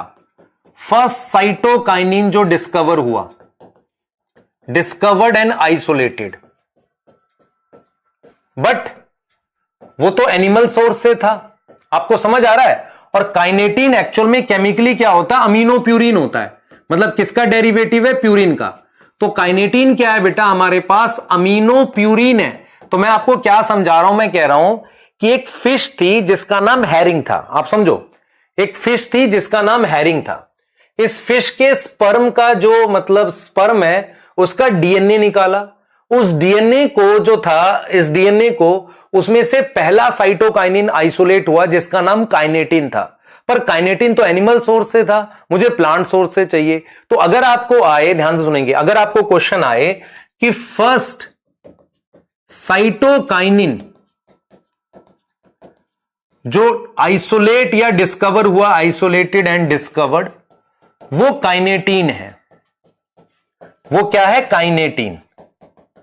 और उसका सोर्स क्या है? काइनेटीन बेटा एनिमल सोर्स है। और वो वैसे केमिकली क्या है? N6 फरफ्यूराइल, मतलब एक ग्रुप होता है बेटा फरफ्यूराइल, वो किस पर जुड़ा हुआ? अमीनो प्यूरिन पर। अमीनो प्यूरिन क्या होता है? प्यूरिन पे अमीनो ग्रुप, उस पर क्या जुड़ा हुआ? फरफ्यूराइल ग्रुप जुड़ा हुआ है ना। तो फर्स्ट साइटोकाइनिन काइनेटीन था। क्या हुआ? फ्रॉम जिया मेज, फ्रॉम जिया मेज क्या है बेटा? मेज का प्लांट है, मेज का साइंटिफिक नाम है, या कोकोनट वाटर। फर्स्ट हमारे पास फर्स्ट आइसोलेटेड साइटोकाइनिन था जियाटीन। तो आपको क्या करना है बेटा? आपको यह समझ में आना चाहिए कि अगर मैं कहूं साइटोकाइनिन की टाइप बताओ, तो आप कहोगे kinetin from animal source. Plant source से पहला साइटोकाइनिन मेरे पास कौन सा मिला? प्लांट सोर्स से वो मिला मेरे पास जियाटीन। आपको समझ आ रहा है? पहला कौन सा मिला मुझे? प्लांट सोर्स से जियाटीन। तो अगर मैं डिस्कवरी की बात करूं, तो आपको समझ में आना चाहिए कि डिस्कवरी में मिलर और स्कूप का कंट्रीब्यूशन है, जो टिश्यू कल्चर पे काम कर रहे थे। इसका मतलब यह हुआ, अगर मैं टाइप की बात करूं, टाइप एग्जाम्पल की बात करूं, टाइप ऑफ साइटोकाइनिन की बात कर रहा हूं, तो मेरे पास दो हो गए। एक हो गया काइनेटिन, जो किस सोर्स से मिला? एनिमल सोर्स से। और एक हो गया जियाटीन। जियाटीन कहां मिला? प्लांट सोर्स से। इसके अलावा आप आर्टिफिशियली भी एक यूज करते हो, बाप, बेंजाइल अमीनो प्यूरिन। इसको टिश्यू कल्चर में यूज करते हैं, benzyl amino purine tissue culture में यूज करते हैं। अब ये टाइप हो गई, है ना। टाइप के बाद नेक्स्ट है साइट ऑफ सिंथेसिस। कहां बनता है? जहां पर डिवीजन हो रही है, एक्टिव सेल डिवीजन, जैसे कि कैम्बियम। आपको पता है कैम्बियम डिवाइडिंग सेल्स होते हैं। उसके अलावा मेरे पास रूट टिप, लीफ में, यंग लीफ में बनेगा, फ्रूट में बनेगा, है ना। फ्रूट का भी साइज बढ़ रहा होता है, यंग फ्रूट। जहां पर भी डिवीजन हो रही है ना, वो जगह होती है साइटोकाइनिन की बनने की। अगर मैं प्रिकर्सर की बात करूं, प्रिकर्सर क्या है? Amino purine. अमीनो प्यूरिन, है ना, एक तरीके का नाइट्रोजिनस बेस है। और कुछ बुक्स में लिखता है टीआरएनए। टीआरएनए बेटा देखो, टीआरएनए एक आरएनए है, उससे अमीनो प्यूरिन बनेगा। और उससे मेरे पास क्या बनेगा, साइटोकाइनिन बनेगा। तो ये मेरे पास क्या हो गई, ये चीजें। तो आपका बायोएसए और आगे का टॉपिक हम कल ही करेंगे, क्योंकि बहुत बड़ा लेक्चर भी ठीक नहीं है आपको देना, हम कल करेंगे और लाइव में इसको पढ़ेंगे आगे, साइटोकाइनिन का बायोएसए और रोल। तो प्लीज यहां तक रिवाइज करिए और एनसीईआरटी पढ़िए। मेक श्योर आप होमवर्क जरूर करें और आप अपनी एनसीईआरटी पढ़ रहे हैं। घबराएगा कोई बच्चा नहीं कि क्या होगा इस साल, सारा पढ़ाया जाएगा, सब आपको करना है, बस पेशेंस बनाए रखो। एक दो प्रॉब्लम्स और आ रही है, बच्चों से मेरी बात हो रही है, उसको भी डिस्कस करेंगे, पर प्लीज आप अपना पेशेंस बनाए रखो, मेहनत करो, है ना। हम आपके साथ बने हुए, पर आपको मेहनत करनी पड़ेगी। ठीक है बेटा, चलिए नेक्स्ट क्लास में मिलेंगे। प्लीज पढ़ाई करिए और अपने को बिल्कुल मोटिवेटेड रखना। ठीक है बेटा, चलो बाय।